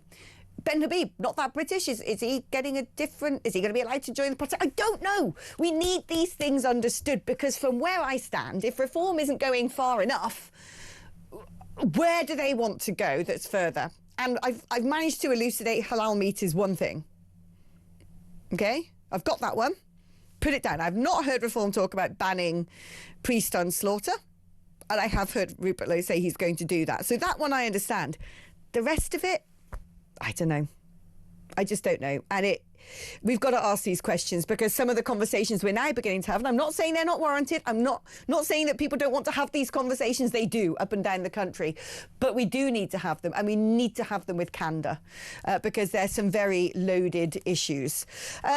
Right. Your thoughts, please. Let's do some calls after this. 03444991000. Lots to discuss. We're going to take a short break now and pick up this thread when we get back.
Join me, Ian Collins, every weekday from 1.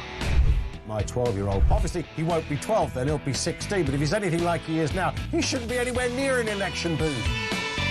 Do you sympathise with him? Is he the victim of the 24-hour news cycle we just spoke of? I think his failings are internal. He's useless, incompetent, has no political judgment. Everything you need to know. All the breaking news right here on Talk. Weekday afternoons from 1 o'clock. Only at the home of common sense.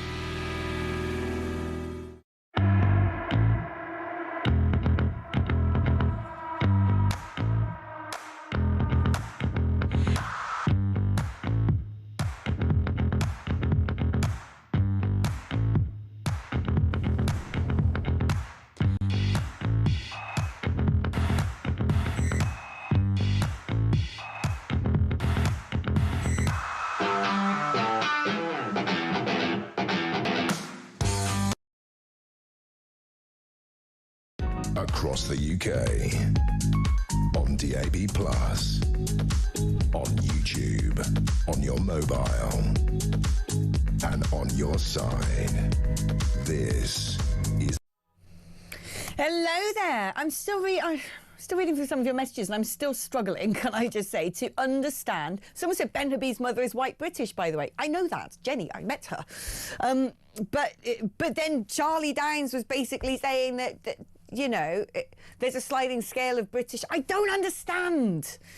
Linda from Worcestershire says that Reform UK have said they will not ban halal slaughter, intimating they'd have to ban kosher slaughter if they did impose a ban. I didn't know they'd gone on the record about saying anything about slaughter, but who knows. They also said they wouldn't specifically have a policy to ban the burqa. Again, I don't know whether they've come out with a policy on this yet. I know that Sarah Pochen asked about it in her maiden speech in Parliament, and I know that Zia, you've said we haven't announced this policy, so I don't know what their policy is. Restore Britain believe British people are an ethnicity. We are a race, we are a demographic. Every other political party has a nebulous view of Britain and British people. OK, so if British people are a race, my stepsister is not British then? I'm sorry, I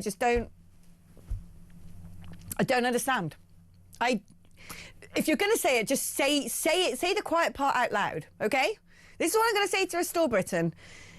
Just say the quiet part out loud so we know. Otherwise, it just sounds like reform, but apparently it's not. Oh, moving on, I'm afraid, guys. That was such a long interview with Charlie. We've actually gone well over the advert break, so we're going to have to pick this up, you and I, a bit later and have our chit-chat another time. In the meantime, though, let's talk about, well, the nature of Britain today. There's some really horrible things taking place. Comedian Matt Lucas was filmed and hounded in a London tube station by a pro-Palestine protester. Matt Lucas, of course, is Jewish. He was followed and videoed by Thomas Abdullah Bourne, who then posted the clip to social media under the username White British Muslim. At the start of the video, Lucas is seen on a neighbouring escalator to Abdullah Bourne. He tries to cover his face as the protester calls across him, Free Palestine, Matt Lucas.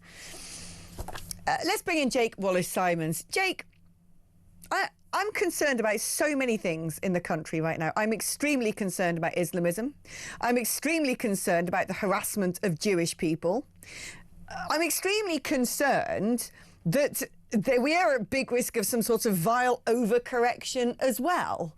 And I just don't want to see a country that we're all sort of marched around and defined according to our creed and our skin colour. And I think that that's where we're going. And I put a lot of that blame on the radical left to have forced everybody to look through the prism of race. I put a lot of that blame on weakness when it comes to the establishment dealing with Islamism and not standing up for British values, that we now have a situation where horrible things are happening across all sides at the moment. Let's talk, first of all, about what happened to Matt Lucas, a poor man just minding his own business. And this guy, white British Muslim, feels feel so emboldened, and I hate when they do this, and they come up with just their video rolling. I've had it done to me. It's just horrible. It's a really nasty, bullying thing to do to someone, when you deny someone the opportunity to say or react or do anything because you've got a phone in their face recording your every move. That is disgusting. But it's becoming all the more regular in the United Kingdom. Yes, and Matt Lucas is... Sorry, am I on? Yeah, so come back. I don't know what happened. There's some bogey in the system, but you're still with us. Okay. Yeah, I mean, Matt Lucas really is distinguished by the fact that although he's Jewish, he really hasn't taken any kind of position on Israel and Gaza and Palestine at all. He's been very, very quiet on the issue for years. I remember a couple of years ago when I was editor of the Jewish Chronicle, I tried very hard to get him to do an interview with us or to write for us or whatever, and he always said no, because he just didn't really want to raise his head above the parapet. And you can see why. I mean, this video, he looks quite, I would say, frightened, to be honest. He's not a massive guy. He's not aggressive at all. He's a comedian. He's confronted by a stranger saying "Free Palestine" to him and holding a camera up in his face. Matt doesn't clearly know what's going to happen. Is he going to be attacked? Is he going to be assaulted or otherwise abused or pursued? He doesn't know. And he tries to get himself out of it by just, again, being totally non-committal. And let's be clear, he was being targeted not because of any position on Israel. He was being targeted because he's Jewish, because he hasn't given any position on Israel, as far as I know, at all, just because he's Jewish. And Matt Lucas is a man whose ancestors, whose parents even, escaped from Nazi Germany to this country before the Holocaust. He had a relative who actually featured, weirdly enough, in Anne Frank's diary, who lodged with Anne Frank's family and appears in Anne Frank's diary. And so he's got a history of anti-Semitism. The way he's tried to deal with it is by keeping his head down and keeping himself to himself, and just tried to be British and get on with his career. And the times that we live in are such that he's been targeted in this way, allegedly because he's a quote-unquote Zionist, which quite clearly just means he's Jewish. This is anti-Semitism it's got a similar feel to Third Reich anti-Semitism. This is the sort of harassment that Jews had to put up with then in Nazi Germany before Hitler came to power. And it's something that really should appall everybody, that it's happening in Britain in 2026. It's terrifying, and I feel like we're on a slippery slope because we've got this horrible canker in our society that everyone's just sort of ignored and allowed to happen. I feel we're now in a situation where anybody is going to come under scrutiny for what their faith is, what their origins are, how many parents are proper British, both of them born in Britain. It does remind me of something that's quite toxic and vile. Let's talk about Oxfam now. This doesn't surprise me at all, this story, which is Halima Begum, which is a former Oxfam chief, has said that the charity is toxic and anti-Semitic. They've got a disproportionate focus on Gaza compared with other world crises, too quick to describe Israel's actions as genocide. She's taking Oxfam to an employment tribunal over her departure, and she's also accused the charity of racism and sexism from board members. It's not the first time that Oxfam have got themselves into a scrape. I remember the accusations about what some of their workers were doing in places like Haiti. But it is quite brave, I think, of Halima Begum to come out and say, look, they have got a disproportionate focus on Gaza, and I think that they are anti-Semitic. Yeah, she's a good person, I think. I met her once. We were on Question Time together just after October the 7th, and she was supposed to be my kind of opposite number, but actually she seemed to be pretty decent, and we didn't disagree all that much. Yeah, I mean, it comes as no surprise to me or to anybody else, really, I would think, that Oxfam has got a problem with Israel and a problem with Jews, I would say, as well, a problem with anti-Semitism. I mean, the Oxfam shop near me has got lots of posters up about Palestine, nothing about Iran, for example, which is a far worse crisis that is actually going on at the moment. And the same is true of Amnesty International, of Médecins Sans Frontières, of all the NGO complex. Basically, they're all run by left-wingers who are pretty much to a man Israelophobic. The same is true of the United Nations, hugely disproportionate focus on Israel, condemning Israel at every turn. Not the same condemnation even of Hamas, let alone the Iranian regime, which they seem to be appeasing. The same in much of the was called the mainstream media, the same in many political parties, the same certainly in our institutions, in the arts, in the media, in comedy. There's this sort of groupthink that Israel is just hated, even though you don't really know why or what Israel is. You just think it's some demon apartheid state. I mean, did you know, by the way, that Israel, the Israeli state, funds Sharia courts for its Muslim citizens to deal with their family issues? I mean, you try and call that state an apartheid state and try to square that with that fact. I mean, it's unbelievable. These people don't know anything. No. But they've just, they've all drunk the Kool-Aid, and it's this herd mentality that's basically anti-Semitism. I mean, one of the most staggering things about my recent visit to Israel was when you go to Jerusalem and you go to Temple Mount, and the people who aren't allowed up there are the non-Muslims. Oh, the Muslims control all of it. Yeah. You know, 10 gates, 9 of them for Muslims, 1 of them for other people, but you can't take a prayer book, you can't take a Bible. Yeah. It's like, oh, really? Where's the apartheid state now? I'm totally with you. Listen, I was just speaking, I don't know if you were listening as you were waiting to come on there and caught any of my interview with Charlie Downs representing Restore Britain. They are saying that they want to go well, I don't want to put words in their mouth, but they are radically different to Reform UK, who they say aren't really doing enough about wanting to tackle Islam in this country. And I would say, OK, let's wait and see what Reform UK have to say on certain topics. But I have many concerns about the changing demography of Britain, about the erosion of our culture, about there being two-tier justice, about the levels of immigration, about the fact that Christianity in particular has been sort of derided so wantonly, while other, well, Islam especially, I would say, is ring-fenced and protected. I understand all of that. But my worry is whether we're at risk of sleepwalking into something, because the radical left have been so radical, if we're now at risk of sleepwalking into something that we really need to have our eyes wide open about. Yeah, I share some of those concerns. I mean, look, Islam, the state of Islam in Britain is a very, very serious problem indeed. All the polls show that anti-Semitism is rife in the Islamic community in Britain. I think it was something like a third of them want to live under Sharia law in Britain. They want about the same proportion, which is it to be made illegal to show a picture of the Prophet Muhammad. And about the same proportion thinks that Jews have too much power over the British government and so on and so forth. So, there's a serious problem with inside the Muslim community. But, globally, there's a struggle for the heart and soul of Islam between the radicals and the reformists.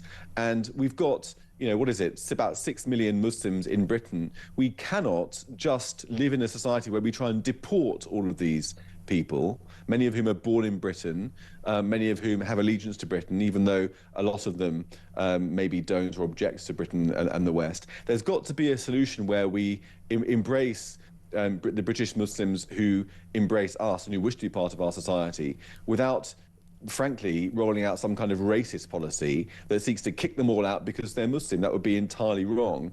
And yet, at the same time, we've got to get away from the fact that we've been so overly tolerant, and we still are overly tolerant, not willing to confront Islamism, not willing to confront hate preachers, not willing to deport the people who should be deported, to get rid of the radicals, to get rid of the Islamists. And, within British Muslim societies, the Islamists, the radicals, the extremists, they're kings. They repress any dissent, they control people, they have repercussions against anybody who speaks out in favor of the mainstream and so on. And we've allowed that to happen by saying that we're being Islamophobic if we even, mention that or try to combat it. It's a very difficult situation, but I think that ultimately what it boils down to is that we've kind of forgotten who we are a bit, over the decades of being sort of forced to think down with us, we're racist, we're awful, we've got a terrible history. We've forgotten who we are. We've forgotten that natural ease with being, yes, we're British, we accept newcomers happily, but we won't accept extremists. And the result is a backlash of a radical overcorrection of people who are resorting to racism, to kind of a kind of radical right in response to the radical left, because the old conservatism has basically been lost. It's a really sad state of affairs. So I think the solution has got to be to get back to a kind of up with us mentality rather than a down with us mentality, to restore some of the old values that we used to have without resorting to the radicalism that we've seen perhaps from this new party. Jake, thank you ever so much. Wise words indeed. I appreciate you. This is it. Two radicals don't make her white. I don't know. I don't know what the solutions are. A lot of you messaging in about this. Nick in Bolton says, Charlie is here to convince the audience, not you. Well, no, I know. I was asking on behalf of the audience. Your commentary on how he hasn't convinced you means much less than you think it does. No, I don't. I just, I'm doing my job, which is to try and elucidate these little details, which are going to be very important, politically speaking. James says, I just wanted to make a point on Rupert Lowe. I'm a gamekeeper and know that Rupert Lowe loves his shooting and hunting, as do I. As hunters, I don't feel we're in a position to condemn the slaughter method for people of faith. You're right. You don't pre-stun those grouse, do you? I'm a Reform voter and advocate for them all the time. And a big fan of Nigel Farage, but it doesn't look good when you disparage Rupert Lowe. I don't think I have disparaged him. Of course, I don't know what's gone on behind the scenes, but you have to accept he's entitled to as he likes. Of course he is. I kept saying all strength to his elbow. I just want to elucidate what it is that... It's very different when you're an independent MP, and he's done great work with the grooming gangs. But I want to... Now he's set up a party. I want to elucidate what it's going to do that is going to be so different from Reform that it needs to exist. That's what I was trying to find out on behalf of us all, can I just say. Alex, I couldn't work out what Charlie was on about either. I'm mixed race. My father was English and my mother was a Chinese Trinidadian. That's a cocktail and a half. My mother was brought up under British rule in the West Indies, where my father worked as a plant pathologist. Both my parents were brought up as Christians and brought up my sibling and I as Christian. Having moved back to the UK in the 50s, I feel completely British, but would Restore class me as such? This makes me feel really uncomfortable. This is my point. Can we just try and establish, if we were going to say Reform don't go far enough, explain how you're going to go further and to whom. That's what I needed to pin down. I still don't think I quite got there. But yeah, Alex, someone says, Alex, I'm very surprised you acted like you didn't know what Charlie was saying. I didn't get it. You also said, say the quiet bit out loud. You know full well what the quiet part is. Do I? What is it? Say it then. Too many mosques, too many Islamists, too many burqas. It has to stop. We have the rape gang. Surely you're not going to act like you don't know what the issue is. It's Islam and many Muslims.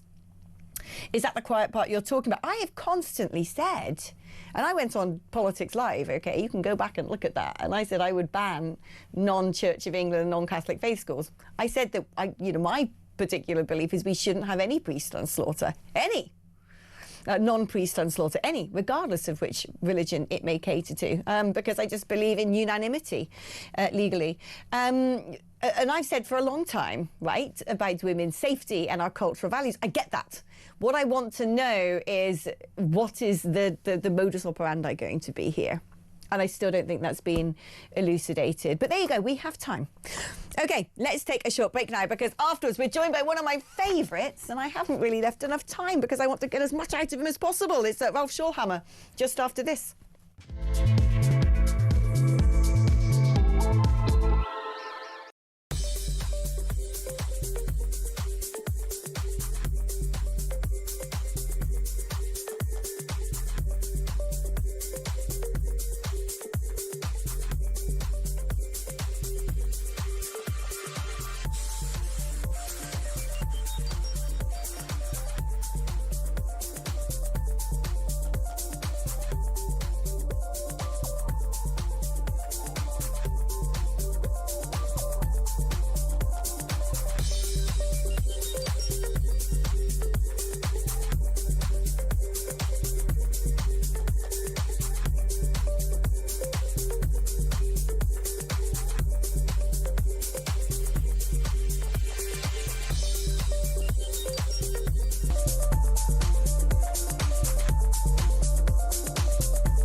Join me, Ian Collins, every weekday from 1. My 12-year-old. Obviously, he won't be 12 then, he'll be 16, but if he's anything like he is now, he shouldn't be anywhere near an election booth. Do you sympathise with him? Is he the victim of the 24-hour news cycle we just spoke of? I think his failings are internal. He's useless, incompetent, has no political judgment. Everything you need to know. All the breaking news right here on Talk. Weekday afternoons from 1 o'clock. Only at the home of common sense.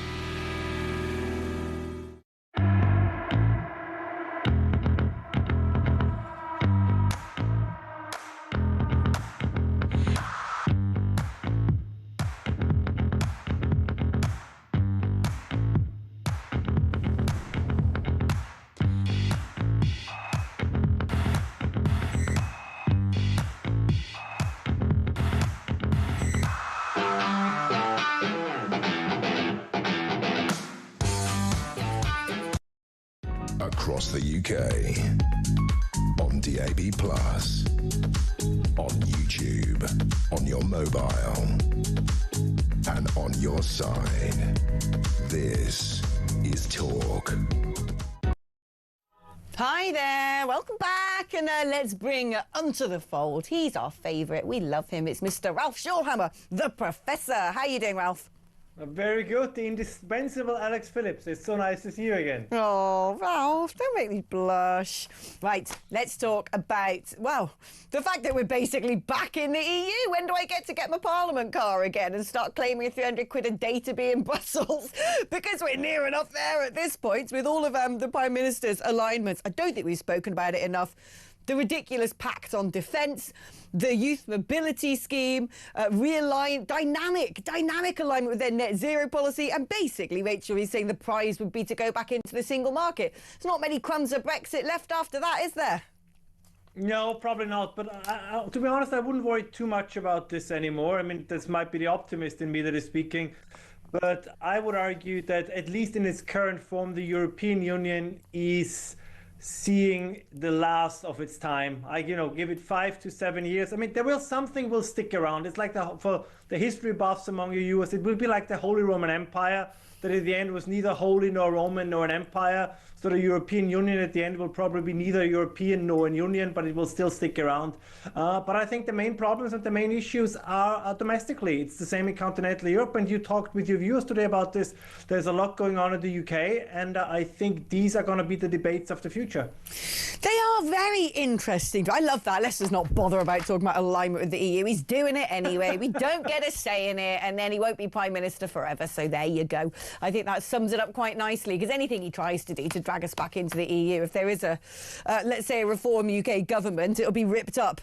But I mean, look, let's sort of briefly touch on this. Spanish police now are worried that that government's going to accept 1 million illegal migrants. What are they up to? It is a madness what Spain is up to. It is a massive wrecking ball into the heart of their country. Well, it's absurd because now even the European Union says, well, we are not fully okay with what you're doing. And now the Spaniards, or to be honest, the Spanish government, it's very important to tell the people that this kind of legalization of 500,000 was done via royal decree and with the government in circumvention of parliament. 68% of the Spanish population are against this. So this was a minority government that barely is in office.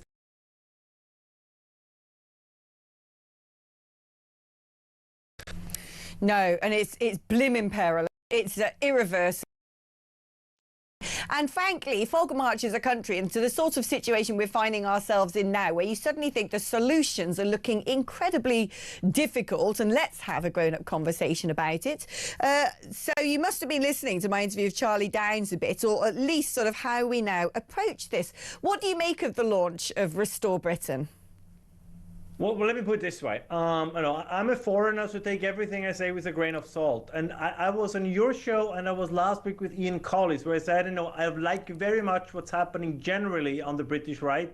But I said, I'm worried for reasons we can get into, that Nigel Farage might potentially not fully has what it takes to really get the the ocean liner that the UK that's cruising towards an iceberg to make the 100-degree turn. And the reason for this, and that's just my personal opinion, so take it with a grain of salt, is there is a growing number, not just in the UK, of people that see themselves, by the way, I'm among them, so I'm not disparaging this, I see it the same way, that we are in an existential struggle, and we want leaders who see it with the same urgency as we do. And there were tiny bits and pieces. I'll give you a concrete example. When Steve Edgington was interviewing Richard Tice, and he said, well, according to recent estimates, in 2063, white Brits will be a minority in their own country. And Richard Tice said, well, I'll be long gone by then, so why should I care? If this is the message, and again, it was not right, it was Richard Tice, but this came out of Reform Party, and this is how you lose, particularly the young male right, and partially then also other parts. I think there were some mistakes, unnecessary mistakes on part of Reform. I think they did not fully understand, and again, I say this as a foreigner, the massive urgency so many British people feel, which is why Mr. Lowe now started his own movement. Again, splitting the right is not my favorable course of action, but if you needed any sign that, particularly in the UK, people have this sense of urgency, this sense that there is an existential struggle going on, I mean, what more proof do you need? The difficulty is, and I fully agree with that, and look, I've known Nigel a long time, and I don't want to put words in his mouth, but I think he very much gets this. I think politically, it's extremely hard. You're stuck between a rock and a hard place when it comes to trying to deal with this politically. But the big question is how you do deal with it in terms of policies. Well, I think that the point is what you would have to do, and you and I talked about this a couple of weeks ago. Basically, as a political party, you now have to go in and say, we're going to propose a program that is so radical that even if we can only execute 75% of it, that's probably still going to be enough. There is, and it's also about the rhetoric. You need to bring back terms. People want to talk about remigration. They want to talk about these issues. Ignoring them or sugarcoating it or softening it, as I said, I think that's not going to be enough. Oh, Ralph, we've run out of time. I want to keep picking your brains on this topic, but unfortunately, my darling heart, I've sort of messed that up for the both of us, but do come back. And you as well, with taking a short break, but lots more to come.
Across the UK, on DAB+, on YouTube, on your mobile, and on your side.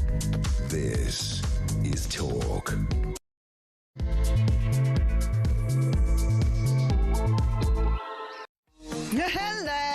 How are you doing? Oh, thank goodness it's 9 o'clock. You know what that means? That means three-finger gin and tonic. That means funny hour, weird hour. That means we actually get to have a little bit of levity because I feel quite sort of ground down and depressed by most of tonight's show. Oh dear, oh dear, oh dear. Do you know what? I'll tell you what has sort of put a wry smile on my face. Someone just sent me a screenshot, so I had to go and look at it myself, of a Ben Habib and Rupert Lowe having a bit of a debate, ding-dong on X. You know, basically Ben saying we need to merge, advance and restore, and then saying, on the record, I made an open offer to merge, to which we have yet to receive a response. In that offer, I made it clear that I would not allow my personal position to stand in the way of a merger. We cannot be more accommodative or generous than that. And then Rupert says, as I've said, Ben, you and Advance are very welcome in Restore. And then Ben says, I joined it on the day you launched, but you haven't joined mine. Did I ever say it was about men's egos? Did I? Right. It's time for Weird Hour. Woo! I'm excited for that. Welcome aboard, Steve N. Allen, broadcaster and comedian extraordinaire. How are you doing, Steve? I'm doing all right, but I'm just realising Weird Hour. What are you saying about me that I'm invited onto Weird Hour? I'm not that odd, am I? Yeah, you are. Yeah, fair enough. Yeah. Fair. Well played. Well said. Yeah, it's N for Nutter. We all know it. But no, it's Paul Cox and I. It's sort of like because he comes and sits there, and it gets even weirder because I don't know. Like Paul Cox is the weirdest person I've ever met. I love him for it. Yeah, no, he's very weird. Properly, you know, strange, worrying actually. Yeah. Yeah, he is. He's like so spectacularly weird. It's like it's an entirely new aesthetic, and I'm here for it. But let's talk about some of the mad things that have been going on in the press as per usual. There's never a boring day. Considering I spent the last 2 hours banging on about what makes a British person, do they have to be white and Christian, we may as well lead with this. W07, what am I on about? 007 has to be a white man, says former Bond girl Mariam Darbo, who played Cara Milovi in The Living Daylights. And she asked if she thought a black actor could be cast, said, then don't call it Bond. Call it something else. You can have a wonderful black hero, but you'd have to call him James Bond. I kind of agree with that. It's like, why can't you just have your own things, make new things? Why do you need to sort of reverse engineer the stuff we've already got?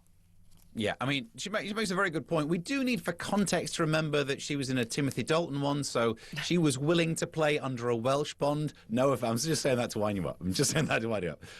No, look, I think she makes a really good point that actually you can have more titles, more IP. You don't just have to have Bond and like absolutely every spy has to be called Bond.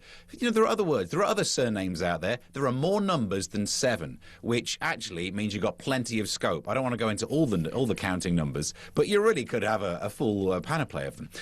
And look, she makes a really good point. It does feel like people are just having to do, oh, you've got to have one of these, you've got to have one of these. Although the whiteness is not guaranteed, is it? Barbara Broccoli says that it's definitely got to be a bloke. We know we're not going to go the woman route, which is almost a shame because we know all Bond films has 007 getting off with loads of women, and I'd still go along and watch that. But yeah, I actually think there'd be a bigger scandal if it were played by a black actor, because let's think about the traits we know about James Bond. Violent, kills people, sleeps with lots of women. I think if you try and imply that, you'd be called racist. That is so true. But it's, I mean, I just think they're extremely good at sort of building up anticipation. Who should the next Bond be? It's just the best PR. You know, when all that anyone talks about is who the next Bond's going to be, who it should be, who is the best Bond, what the qualities of Bond should be, so on and so forth. It just has us all on tenterhooks. It's a genius move. Who's your favourite Bond?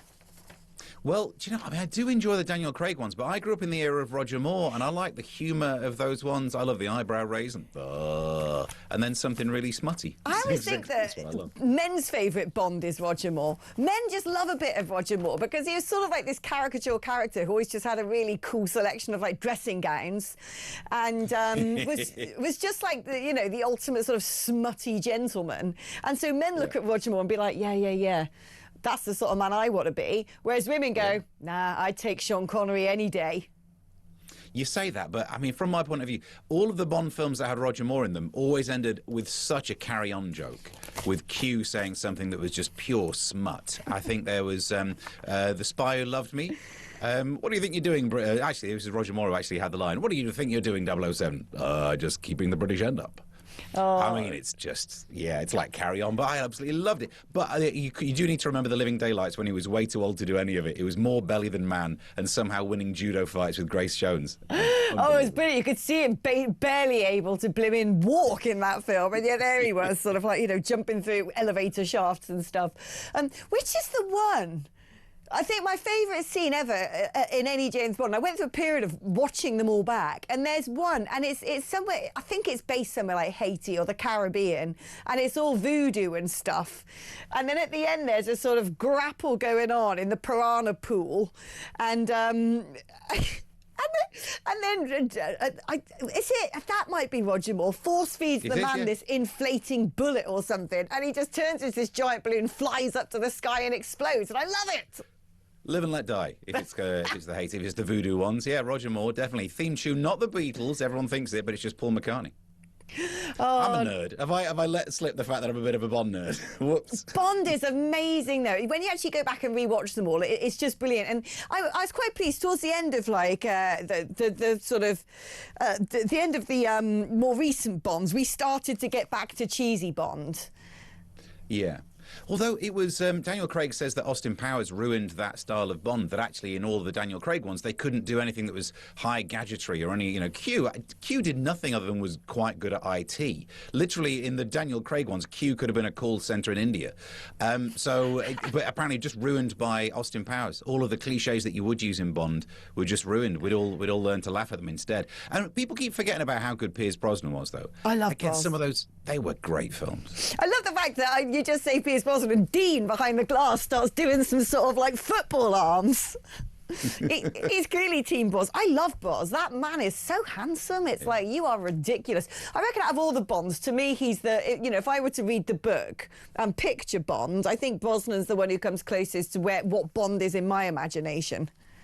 Yeah, although Sean Connery was too tall, wasn't he, to actually be in MI5, MI6, isn't it? You can't be over 5'10" because they didn't want any spies that stood out, and Sean Connery was a 6-footer or 6'2". So, right?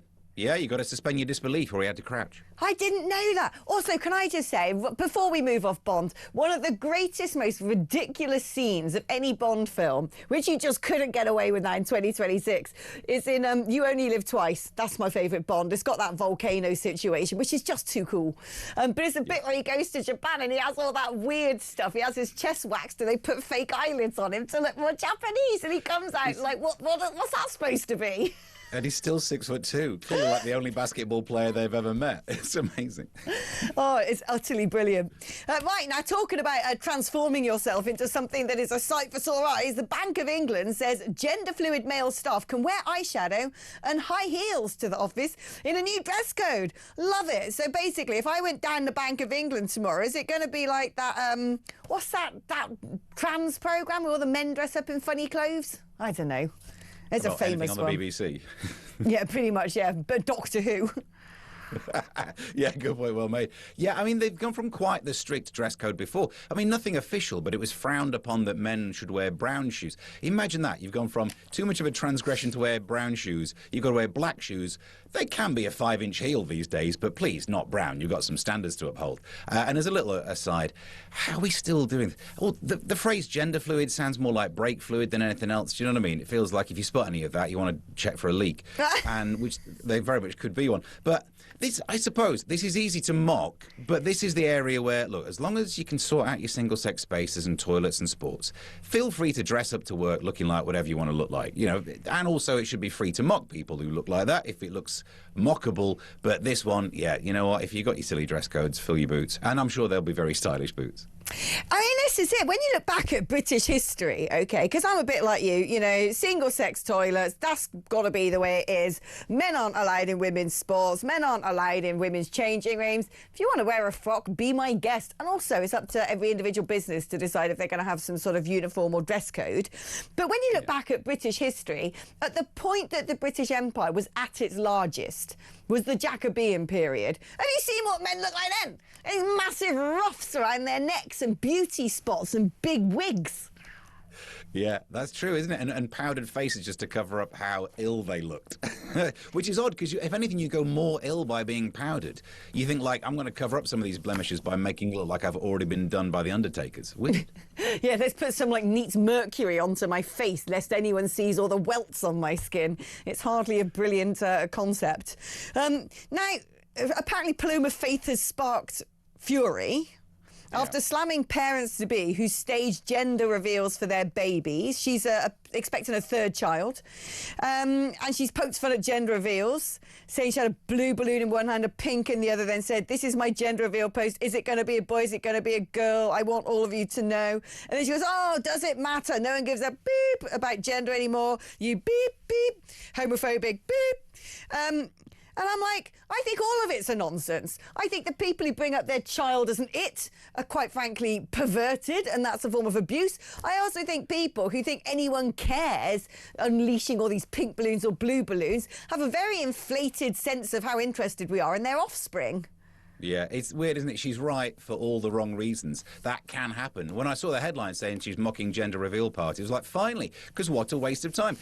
I'm sure you care about the sex of your future child. No one else does. Let me tell any prospective parents, no one cares either way. Oh, okay, we found out which one it is. No, right, well, tell me later. However, her take on it was, do we care about gender anymore? Well, I mean, no, therefore you shouldn't care about gender fluid. This is what I don't get my head around with this whole situation. I was trying to talk to my 3-year-old son about this, actually, that whatever you do, right, you're a boy, so whatever you do, that's what boys do. Doesn't matter what you do, whatever you do, that's what boys do. Because there is something about this modern way of doing it, which is so conforming to gender stereotypes, that you have to think, hang on, society tells me men do this, there's one of them I don't do, so I must be they. Huh? No, just do you. Whatever you are, crack on with it. If you want to sit around watching the musicals, which I might do, I'm still very manly. I'm not into football. I can very much sing all of the songs in My Fair Lady. Does that mean I have to transition? No. I'm a bloke, so whatever I do, that's bloke stuff. That's exactly it. I swear, like, you know, as a teenager, I wanted to be a fighter pilot. I wanted to join the Scouts because my brother got to, like, make, like, little bombs and stuff like that. And in the guides, we had to make soap, which is a bit rubbish in comparison. I used to go riding my bicycle with my brother, watching Formula One, love Formula One. I'd have been, like, you know, forced into having top surgery. You would have been absolutely full of drugs. You still wouldn't have gone through puberty yet. That would have been a weird conversation to have, wouldn't it? I'd sit you down and tell you what's about to happen to your body. Yeah, and it's bizarre that this is a group of people who you would imagine would push back against societal expectations. And yet, if anyone, Paloma Faith, if you're listening, and I'm sure you're not, if anyone's obsessed with gender, it's that category. It's the people who worry about pronouns. Do you know what I mean? That you have to be obsessed about it to then think I don't fit that definition. You have to be obsessed with it to want to talk about it all the time, which no one ever really cared before. But this is the thing. Everything now has become so disgustingly narcissistic, like everything. Because I wouldn't, you know, gender reveal parties are terrible. No one wants them. They shouldn't exist. Like I said, it's parents who really believe that everyone really cares. You know, people apply, so what are you having then? Is it a boy or a girl? It's like, oh, that's amazing. This is just hollow things that you say to people, right? It's a bit like, oh, how was your day? Or it's rubbish. Okay, whatever, don't care. It's just the hollow rubbish you say to other people. You don't need to start having parties because of this. And what is driving me mad? I would have drawn the line when it came to, you know, when stag do's and hen parties started going abroad. I was like, that's too far now. You've gone too far. Yeah. No one cares about all these. I'm not travelling to a foreign country for your wedding. You bring it nearer me. But I'm 2 kids in, right? So I've already offsprung twice, and never have I shown a scan of any of them to anyone else other than just members of the family. And even then, if you know, brothers and sisters probably don't care. The idea when you know someone and they go, oh, we've had a scan, and they start going through the wallet, whatever, for a picture. I'm not going to be able to see what it is. These things are impossible to interpret. You might as well show me a satellite picture of a weather front. I can't tell. They go, oh, look at his face. It's not. It's an ultrasound scan of bone. You can't tell what things look like from that. No one cares. And at least I thought I'd be lost. You know, as soon as you become a parent, you might be overtaken by all the hormones and be that annoying. Thankfully, I never did. So I never forced this on anyone. But I would never force a gender reveal on, other than the free cake. No one wants to turn up. I just think there's too, like, you know, we've never really had, what are those new mother parties that people have in America? I can't remember what they're called, but we don't really have those here. Yeah, that's it, baby showers. But, you know, all these people who sort of cling on to all of these are just greedy people who want permanent attention and presence and parties in their honour. Can we just go back to the days when a man and a woman got married, the women hung out together the night before, the men hung out together the night before, the men would probably get a bit drunk and headbutt a lamppost and the women would paint their nails. End of. That was fine. We didn't need to start going down gender parties, hen parties, activities weekends. Let's all go off to Croatia for a week. Just calm down. You're not that important. Yeah, and actually, I'm maybe too miserable. Maybe I shouldn't have been like this. But when we were, people would always say, "Oh, what are you hoping for, a boy or a girl?"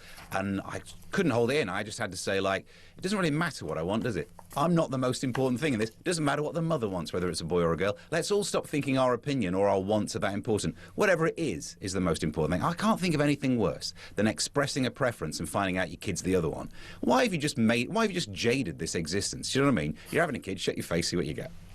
I love it. And if you've had a baby, you get to show one photo and that's it. You can't just go through the album and be like, oh, look at this. It looks a bit like, I'm going to say Matt Lucas as he popped up on the show earlier. You know, the amount of interest you have to frame, you go, oh my gosh, your baby's the most beautiful baby I've ever seen. What's that big mark on its head? You know. I'd say what was great though. Yeah, with our kids, loads of people said, oh, he or she, because I've had one of each, said, oh, they look like you. What, big round face and balls? Of course babies are going to look like me. You can actually play, like, you know, approved answer bingo when it comes to this. You always say which parent it looks like. You always say it's beautiful and strapping, or, you know, it's just like everyone knows that these are meaningless statements. There's no need to keep putting us through the pain of it. Well, I will admit, though, if I could just quickly say this, when our first one was born, we genuinely thought, we've got a really good-looking baby. Why is it that other people's kids are pretty weird, but he's really cute. And now I look back at the first photos of him when he was born. What a bug-eyed monster! And yet somehow we just couldn't see it for like the first year. It's weird. Oh, that's how it's supposed. That's all the oxytocin doing its job, so you don't end up bumping it off in order to have some more of someone else. That is nature's way of making you not commit infanticide. Right. Let's take a little break on that cheerful note, and don't go anywhere because Stephen Allen is back with his wits just after this.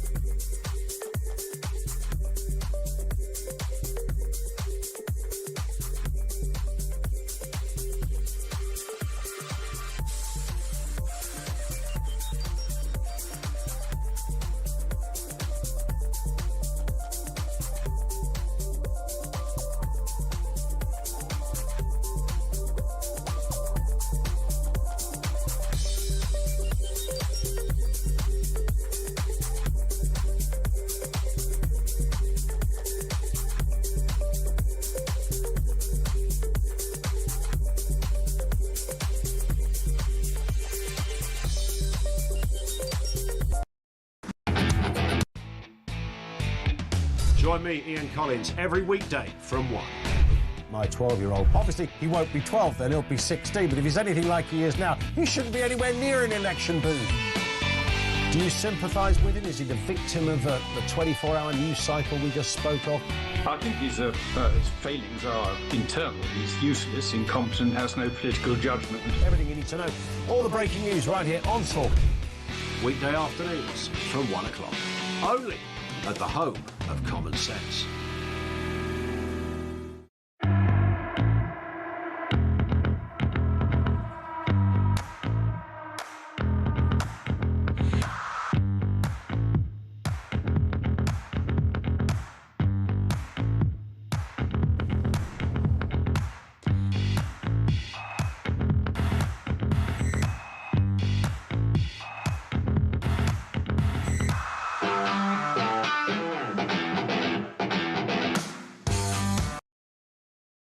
Across the UK, on DAB+, on YouTube, on your mobile, and on your side.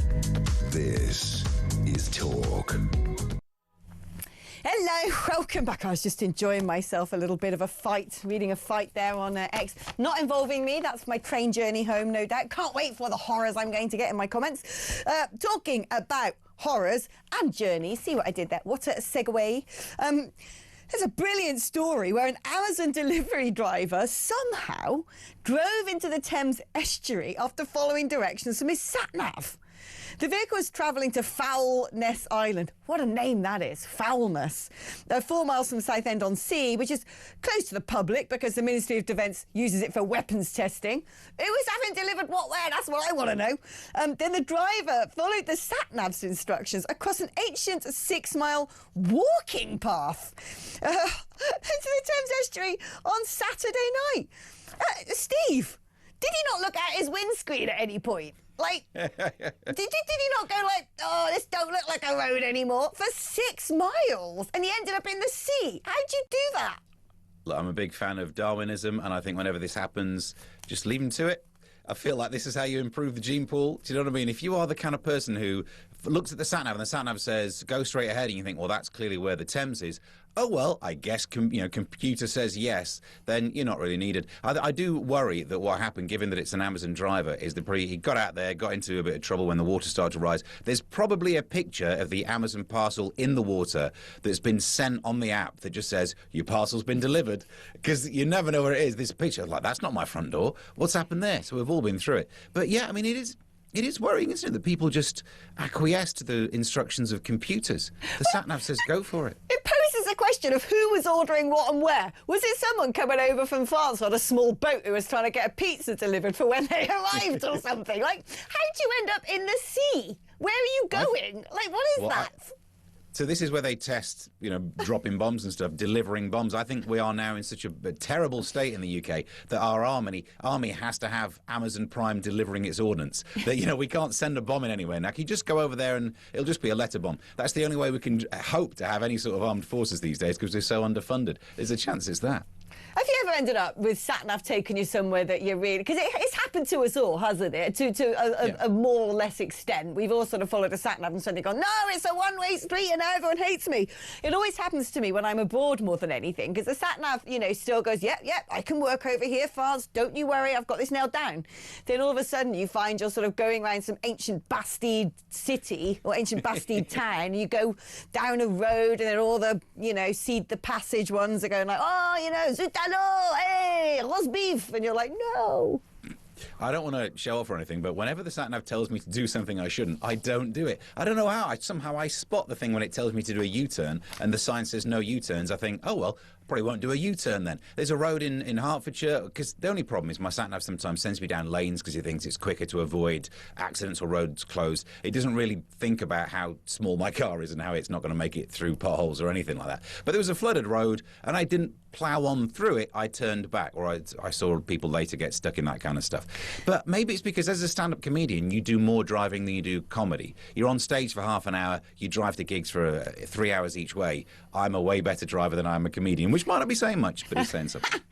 Do since I've been doing this late show, my commute home's become quite exciting, or actually quite annoying.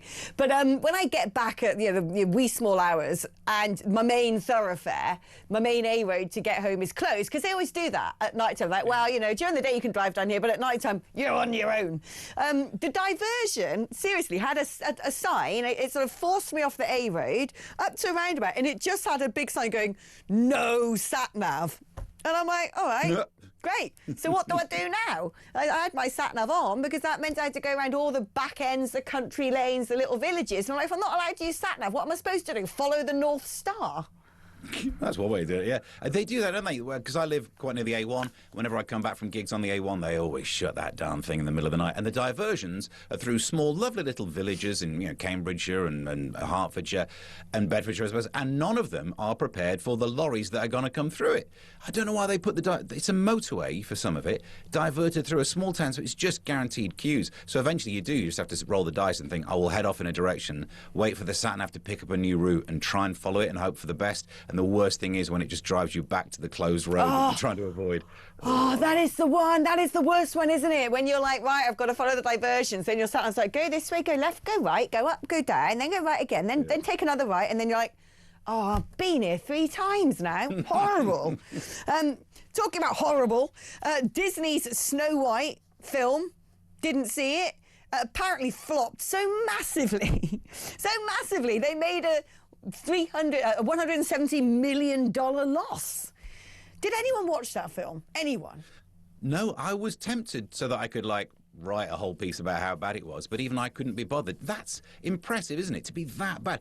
It didn't stand a chance from the start. There was no reason to reboot these things anyway. As we said before, why not have new IP? Why not write a film with a new character in it? But for some reason, we're all obsessed with a reboot. But instead of... They're off to a bad start, right? The thing's called Snow White. What's the one thing we know about Snow White is her skin colour, and they get someone of olive skin to do it. Think, all right, we get it. Well, welcome to the world. You can't even get cast as Snow White if you're white. Did they have dwarfs, or is that politically incorrect as well? So originally they did, and Peter Dinklage from Game of Thrones campaigned against it, saying like, oh, this is patronising or other...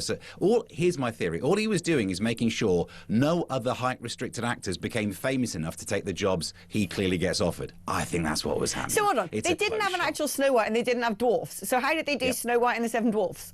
They had someone genetically from the southern parts of America, some Latinx, I believe is the phrase, woman, and CGI dwarves, which doesn't help anyone, does it? It just, AI got the job.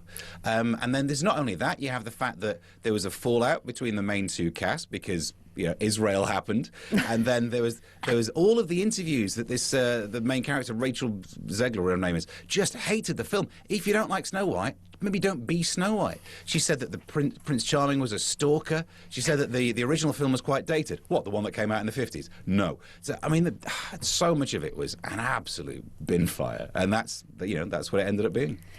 Now, I don't know whether you saw this interview with Barack Obama by some guy I've never heard of, but apparently he's a person, Brian Taylor Cohen, me neither, a left-wing political commentator. And he's managed to get a big scoop, former American president, sitting down doing an interview with him.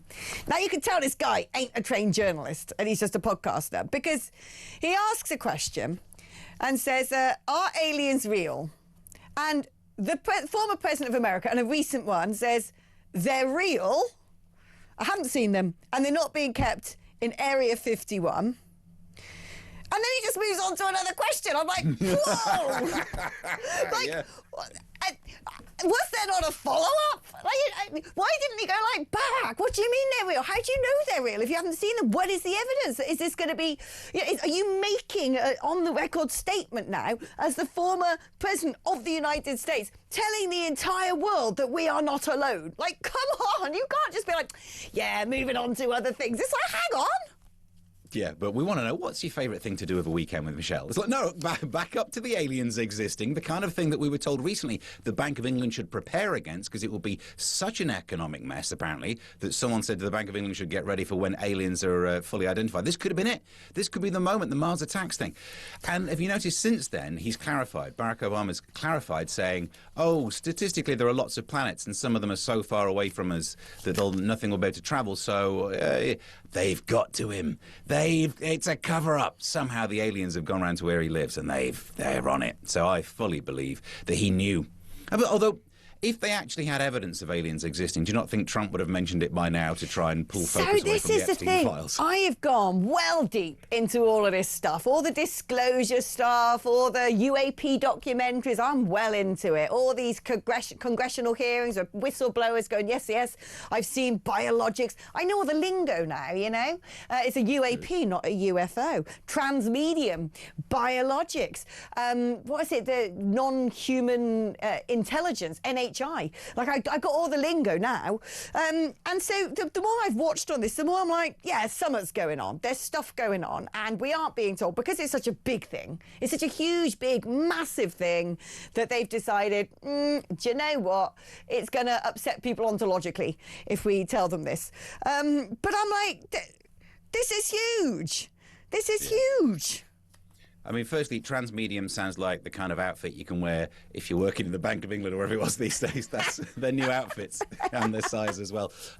But, yeah, you're right. It shakes us to our very core, because I don't know if there are... Well, other than Scientology, there's no real religion that's ready to get the concept of aliens, is it? It seems we're a little Earth-centric, as we would be. Scientology is a little too into the idea of aliens doing all the heavy lifting. So that would be quite earth-shattering. There is this sense of, would we be all brought together as a humanity?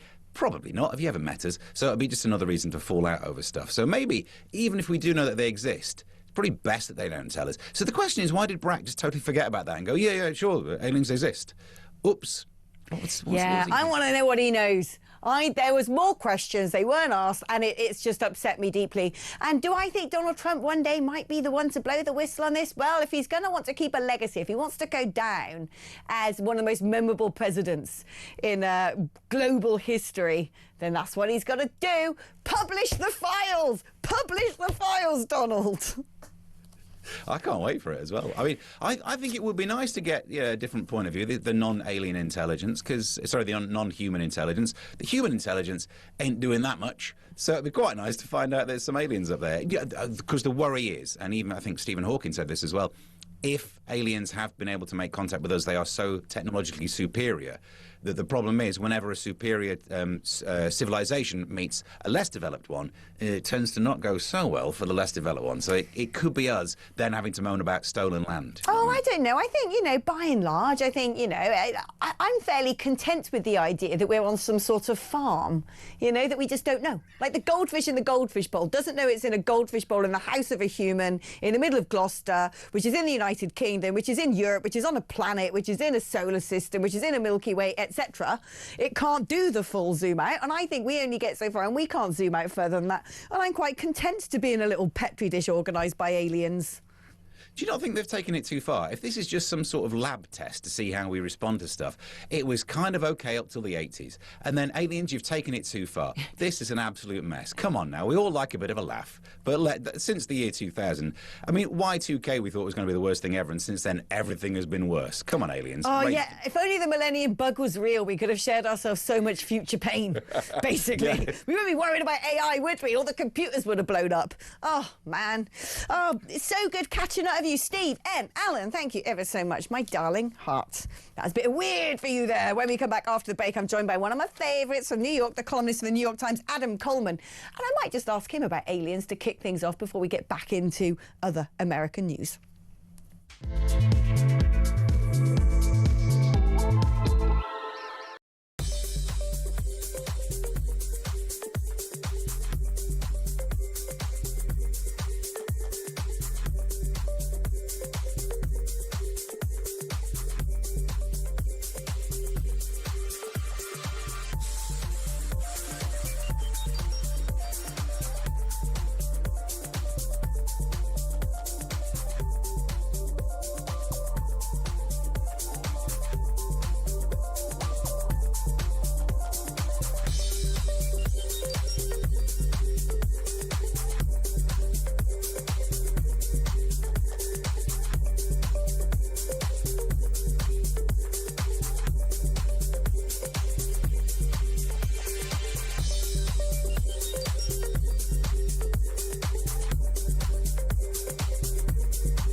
Across the UK, on DAB+, on YouTube, on your mobile, and on your side. This is Talk. Hey, welcome back, you. OK, I hope you got a three-fingered gin and tonic. I haven't said that many times today, have I? It's Monday. I'm not quite in the flow of the week yet. I haven't sort of broken into my rhythm. I haven't got the music within. But, we will get it. We'll stick together this week and we will get us up to full pace. Anyway, let's see if I can up the ante a little bit with Mr. Adam Coleman, because he's fantastic, columnist at the New York Times. Hey, Adam, how are you doing? I'm doing wonderful. Thank you for having me back on. Now, first of all, can I just say, Obama said aliens exist. For me, this is a thing. This is a big thing. Is it a thing in America? Because over here, it's just like, well, whatever. I'm like, but Obama says there are aliens. Come on. Not too many people are talking about it. I don't think it's broken out into the normies discussing this, but it is an interesting discussion. I don't know if you want my take on it. Oh, absolutely I do. I'm sitting here for it. Give it. I believe that what we think is aliens aren't aliens from outer space. They're interdimensional. So as a Christian, I believe that we're also interdimensional. When we leave this plane, we go to a different realm. And so what people may be talking about are demonic beings. And there's something interesting. There are scientists who have been talking to people who have claimed to be abducted. And what's interesting is the only thing and it was a constant overlap. The only thing that brought them out of an abduction scenario was calling the name of Jesus Christ. Wow. Yeah, so I can send you that off air. It's fascinating. It is so interesting, all of this. I mean, all this, because I was surprised, like, the UK has not been paying attention to all of these testimonies taking place in Congress, you know, the whistleblowers, the David Grosh, and, you know, all of them. And, you know, the UK just has had a sort of very passing, fleeting, momentary, if at all, interest in this. And I'm like, dude, there's people from like the CIA and people who used to be head of the armed forces in America basically saying, yeah, we catch up some aircraft. I've seen an actual alien human being. I'm like, what do you happen to know? I don't know. I mean, if we really knew, would that change things for the better or would it change things for the worse? I don't know. I don't know if it's necessarily a good thing that we know everything that is happening around us. I do kind of agree with you. Ignorance is bliss. But it is funny, you know, because I'm a Christian as well. And I kind of think to myself, when you look at some of the observations that are being made about alien-esque stuff, including orbs in the sky, you know, things that, you know, big lights that are moving around the place. And I'm like, yeah, funny that, because throughout the Bible, you had like things coming down, like bright lights in the sky coming down and saying, you know, I'm the messenger from God. And I'm like, maybe there is this huge overlap between the lot of it, like you said. Yeah, I think so. I think that, to me, personally speaking, especially when you start learning more about space and how far things actually are, we can see fairly well into, I'm going to mess up terms because I'm not a space person, but we can see fairly well in the Milky Way. So if there was some sort of beings that were living within the Milky Way, probably by now we would have seen some sort of activity. But what it looks like is that the Milky Way was designed perfectly for us to survive here. It sounds kind of weird to say that, but in every which way, comets and things like that, they hit all the other planets, but they rarely touch us, or anything massive would hit us. Everything seems to have a particular role. And if we were off just slightly, we wouldn't be able to survive here. And we're the only planet that has sustained living within our galaxy. And to reach another galaxy is incredibly far away. So the idea that there's some sort of technology that can make them come so quickly here, just so they can pretend not to be here. I don't know. But see, this is where my sort of my maybe on some kind of farm thing comes from, because I always think about, you know, when you have wildlife documentaries and you've got the sad scene of like the little baby elephant has got lost from the herd, and it's this, you know, David Attenborough in a forlorn tone narrates, you know, but, you know, little baby emo is walking the wrong way from the herd, and they all head into the water hole, and little does this little elephant realizes that he's lost everybody in some sort of, you know, moment, and now he's walking in the opposite direction. He's going to end up a bag of bones and dead. And yet, you know, the wildlife, the people filming it are like, well, gotta leave, it's nature, just gotta let that happen. You know, they're not intervening and going and getting the elephant and going like, right, quick, you know, come this way, this is where your mum is. And so I sort of think that, you know, maybe if there are other species, or maybe it's us from the future, you know, and we've learned how to sort of conquer time. Who knows? But I always think that not believing is a sign of not having much intelligence or imagination. I think that we, you know, as human beings, we should sort of have a initial position of believing in a lot of stuff. Mm-hmm. Yeah, not to say, maybe I should rephrase. I think aliens are real. It's just about where they're coming from. So, like I said, I don't think they're coming from a different galaxy. I think it's more likely coming from a different dimension, especially when you hear testimonies of things appearing and magically disappearing all at once. Is it that the technology has them disappear from our atmosphere throughout our galaxy and just gone in a matter of a split second? Or does it make more sense from a dimensional standpoint that they are able to weave in and out of different dimensions? You know, so... And then you can go down the pipe of near-death experiences where people cross over. That is crossing over to a different dimension. It happens just like that in just a moment. So, you know, to me, that makes more sense than, you know, a couple of gray aliens riding around in a spaceship.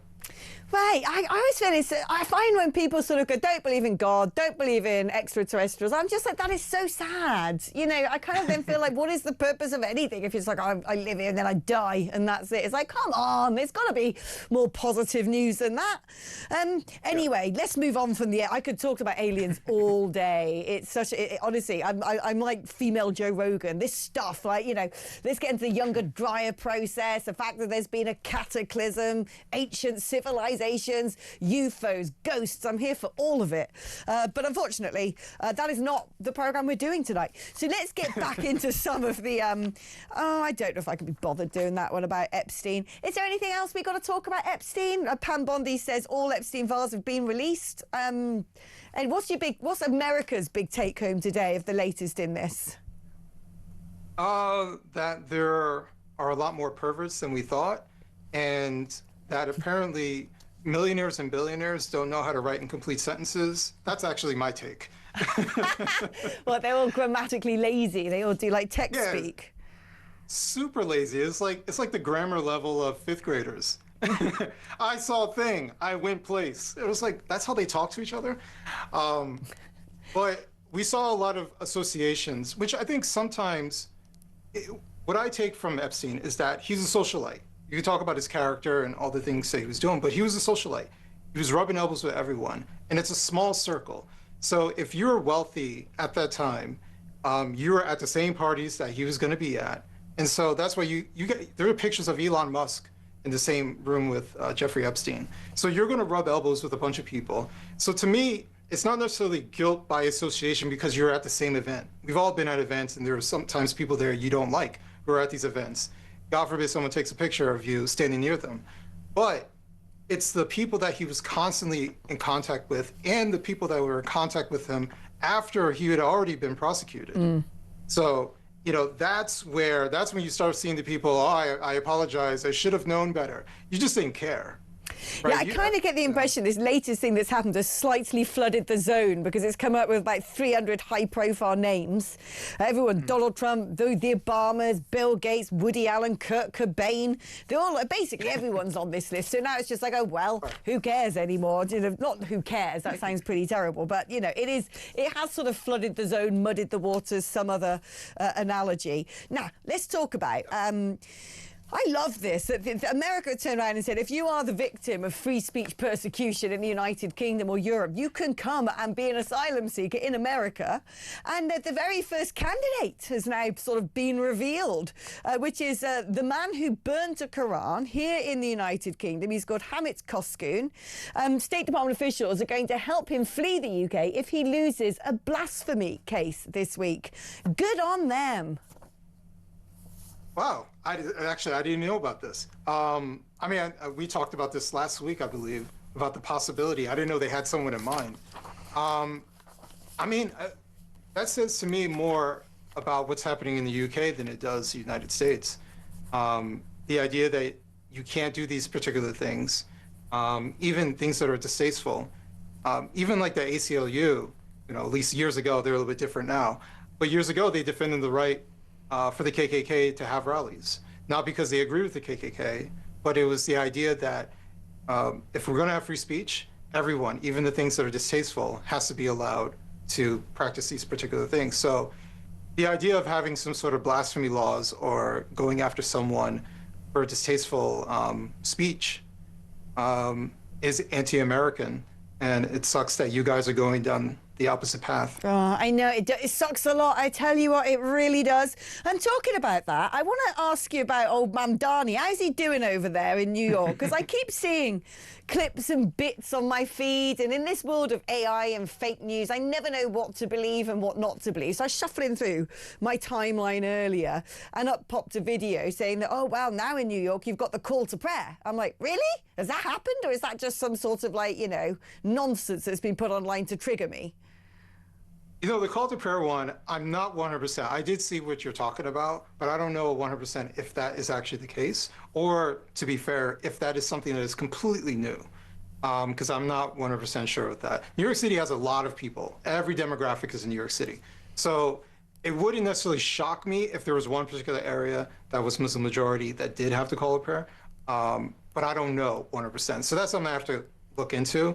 But the biggest criticism of him has been maintaining the streets when it comes to snow, and not encouraging or pushing for homeless who are on the streets to get into shelter so they can stay warm, especially because it's been really cold for the past month or so. Well, I know we have a difference in. Oh, that's true. We can't even have this conversation because you use Fahrenheit, and I don't know what that means. Yeah. It's weird. Like, what is that? Yeah. Like when I was over last year for inauguration in New York, it was something like, this won't mean anything to you, but it had gone down to like -13, which in real speak is so effing cold that water has frozen about a gazillion times over at this point. It was horrible. It was oppressive. The minute you walked out of the hotel or out of the building, it's like it snatched your lungs into the size of a peanut. It was just like, ugh! Is it that cold? Wait, how long? Well, not that cold. Well, a couple of days were like that. It's mostly the wind. It's not necessarily the temperature. So if the wind is really strong and really cold, then that's when it's really oppressive. It hasn't been too cold temperature-wise, so you get used to it living in the Northeast. But how long ago was that when you were here? That was inauguration. So, yeah, last year, like January. Oh, it was last year. January last year. And, I mean, we always moan about everything being cold in the UK. Basically, the UK is just permanently under one giant cloud for about 4 months of the year. And every year we're surprised by this. Every year we're like, oh, my gosh, so dark. It's so grey. I haven't seen the sun in ages. And, you know, it's almost like we have to sort of re-traumatise ourselves on an annual basis. That's what we do. We're an island in the middle of the ocean. We love a bit of cloud. But we don't know cold like you guys know cold. Like, it gets crazy freezing. Yeah, but you know what? We living in the New Jersey, the tri-state area, we get all 4 seasons. So we get really nice springtime. We get a hot summer. Like when it's really hot for like 2-3 weeks, but it's tolerable the rest of the summer. And actually, our winters have been pretty weak in recent years. This is the most it's snowed in quite some time. Was that so? Last year, you're saying inauguration period last year was a weak winter. Relatively. I mean, we have our spots like a particular day or maybe a couple days in a row, but overall, it's relatively weak. We didn't really get a lot of snowfall like we did maybe like a decade or 2 ago. Oh, snow just makes the coldness pretty. That's the purpose of snow. It's like, you know, it cheers you up when it's actually horrible. Right, let's take a little break now, but come back after the break, Adam, because there's so many more things for us to chew over.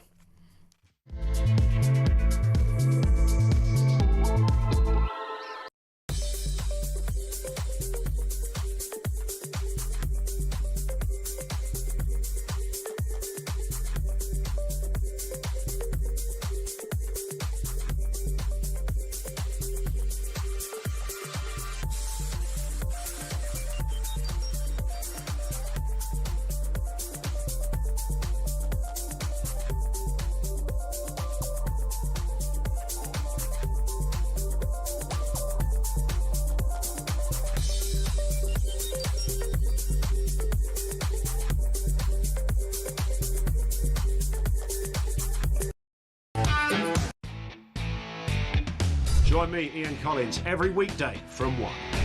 My 12-year-old. Obviously, he won't be 12 then, he'll be 16, but if he's anything like he is now, he shouldn't be anywhere near an election booth. Do you sympathise with him? Is he the victim of the 24-hour news cycle we just spoke of? I think his failings are internal. He's useless, incompetent, has no political judgment. Everything you need to know. All the breaking news right here on Talk. Weekday afternoons from 1 o'clock. Only at the home of common sense.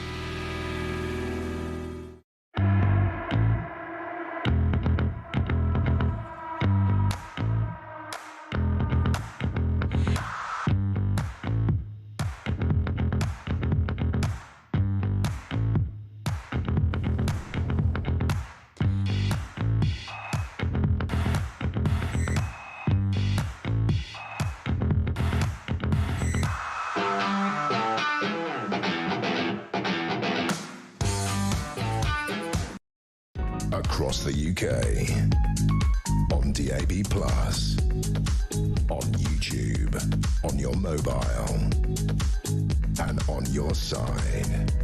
This is Talk. Hey, welcome back. Adam. You've got to give me a sort of, breakdown of what is going on with this whole incredible, tragic, shocking story about Savannah Guthrie's mother. So most British people don't know who Savannah Guthrie is. I hope I've said her name right. But she's, to put it to the British audience, Dean just said to me, she's like our Susanna Reid, who you might not know who that is, but the British audience will know, like, oh, OK, I get it now. But basically, her mother just got snatched from inside her house, and no one knows by who, what's happened, if she's alive. What is going on? No, I mean, to summarize, you're exactly right. She was taken from her home. Appears to be a kidnapping, but for quite some time, there was a little bit of confusion as far as, was this a burglary gone wrong? Was this a targeted kidnapping? Did something happen to her? Someone just took her out? We really didn't know. It took for quite some time to even get footage from her doorbell camera. So they at least have an image of the guy, but he was wearing a mask. He was wearing a big jacket, big gloves. So the only thing you could really tell, he has like a mustache underneath his mask. But yeah, no one really knows. And honestly, this seems to be incompetency coming from the local sheriff department and not necessarily the FBI. The FBI has to play basically the role of assisting the local, and it just becomes, if the police department in charge is inept, then the entire thing starts to quickly fall apart. And we can go on for the longest time, but essentially it's been weeks now, and the most we have come to is that we have camera footage of the guy, but there's nothing really else. They found some gloves. They were supposed to send in for testing, but there's arguments over which lab they were supposed to send it to. They didn't send it to the right lab, and it's a mess. I think if this was in a different place that was more prepared and more professional, they'd probably be farther along to finding her. I mean, it is one of those news stories that it's remarkable. So, I mean, we're sort of seeing on the screen now what looks like sort of doorbell footage or CCTV footage of the man with the gloves, with the mask, who's taken this blimmin' 84-year-old woman, 84. Authorities say blood was found on the front porch. I mean, if we were going to speculate, and it's never good to speculate, but one would assume that this would be some sort of kidnapping to them because, Savannah Guthrie, I'm assuming, is on a fairly decent wage, could be used as sort of collateral to say, pay me some ransom money. I don't know, it is so inexplicable otherwise and horrifying. It's strange also because in that particular area of Arizona, this type of thing doesn't happen. So it's not like she got caught up in a string of kidnappings or something like that. Kidnappings are incredibly rare, and usually, if I listened to a statistic that was talking about kidnappings for senior citizens, once again, is extremely rare. It's usually children or something of that nature, and it's usually someone that they know, maybe some sort of family dispute, father taking the child or something like that. So this seems to be, in my opinion, more targeted. That's more likely the situation. But what's strange is there was a ransom note that allegedly went out. Actually, there were two ransom emails. So one went to TMZ, one went to a local news station, and they were requesting millions of dollars. But it doesn't seem to be that there's been much communication since. And I don't know if they were ever told to, how to pay it, if they were to pay it, right, or any sort of verification that this is legit, or is this some guy trying to scam people? Who knows? There has been no proof of life or even proof of death. I mean, if it is a kidnapping for ransom, it's clearly being done by an amateur, but it's horrible. I mean, again, I suppose poor Savannah's got to brace herself for potentially the worst, that this could have been a scheme that's gone so horribly wrong. It is a terrifying, terrifying ordeal for that family. Really, really dreadful, but an enigma. Apparently, Angelina Jolie is preparing to ditch the US in July as she doesn't recognise the country anymore. And then she says she's going to be spending a lot more time in Cambodia. Oh, yeah, that's got a really peaceful past, Cambodia. No problems there. No, nothing to see here. Don't you worry. You're absolute peaceniks. Not a single drop of blood's been shed in that country for decades.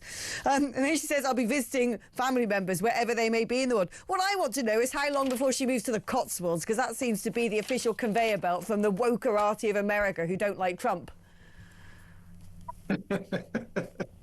You know, I don't recognize America either. I'm going to find a bungalow in North Korea and just, like, I don't, you know, this sounds like the people who aren't actually leaving America, they're just taking an extended stay elsewhere.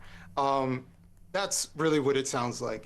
Until they renounce their citizenship, I don't believe a word these people say. So, yeah, have fun in Cambodia for 6 months. And I'm sure you'll bounce around to Portugal and into some other luxurious place in the meantime, as you turn on the US news and try to figure out what's happening to our country. But I can say, as someone who is not vacationing in Cambodia, what I can say is our murder rate is at an all-time low. Our violent crime rate is at an all-time low. It's like the stat, because safety is amongst the most important thing for every citizen, no matter what country you go to. And that is the stat of the stats, and no one talks about that. You know, the most I've heard is like J.D. Vance bring it up once. So I think it's kind of important, but, you know, she doesn't recognize America, so. It's just crazy to me. It's crazy when these people go, my own country is so horrible, I don't recognise. I'm going to go to Cambodia. I'm sure the Khmer Rouge can't wait to have you over for dinner. I don't know if he's still there or where he was in the first place, to be honest. But has Ellen gone back yet? Because for a while, Ellen DeGeneres came and lived over in the Cotswolds and then didn't like it because it rained and it was muddy. And I'm like, dude, you could have just gone on Google weather and seen that that's what it's like over here. It rains. It's muddy. That's what we do. We're Britain. Yeah. I mean, no offense, you guys, but like, who leaves Los Angeles and wants to go there? At least weather-wise. Right. And I'm sure you've met people from LA. It can be homeless people everywhere. It can be 10 times more expensive to live there. And the thing is, say, man, I would leave, but the weather's always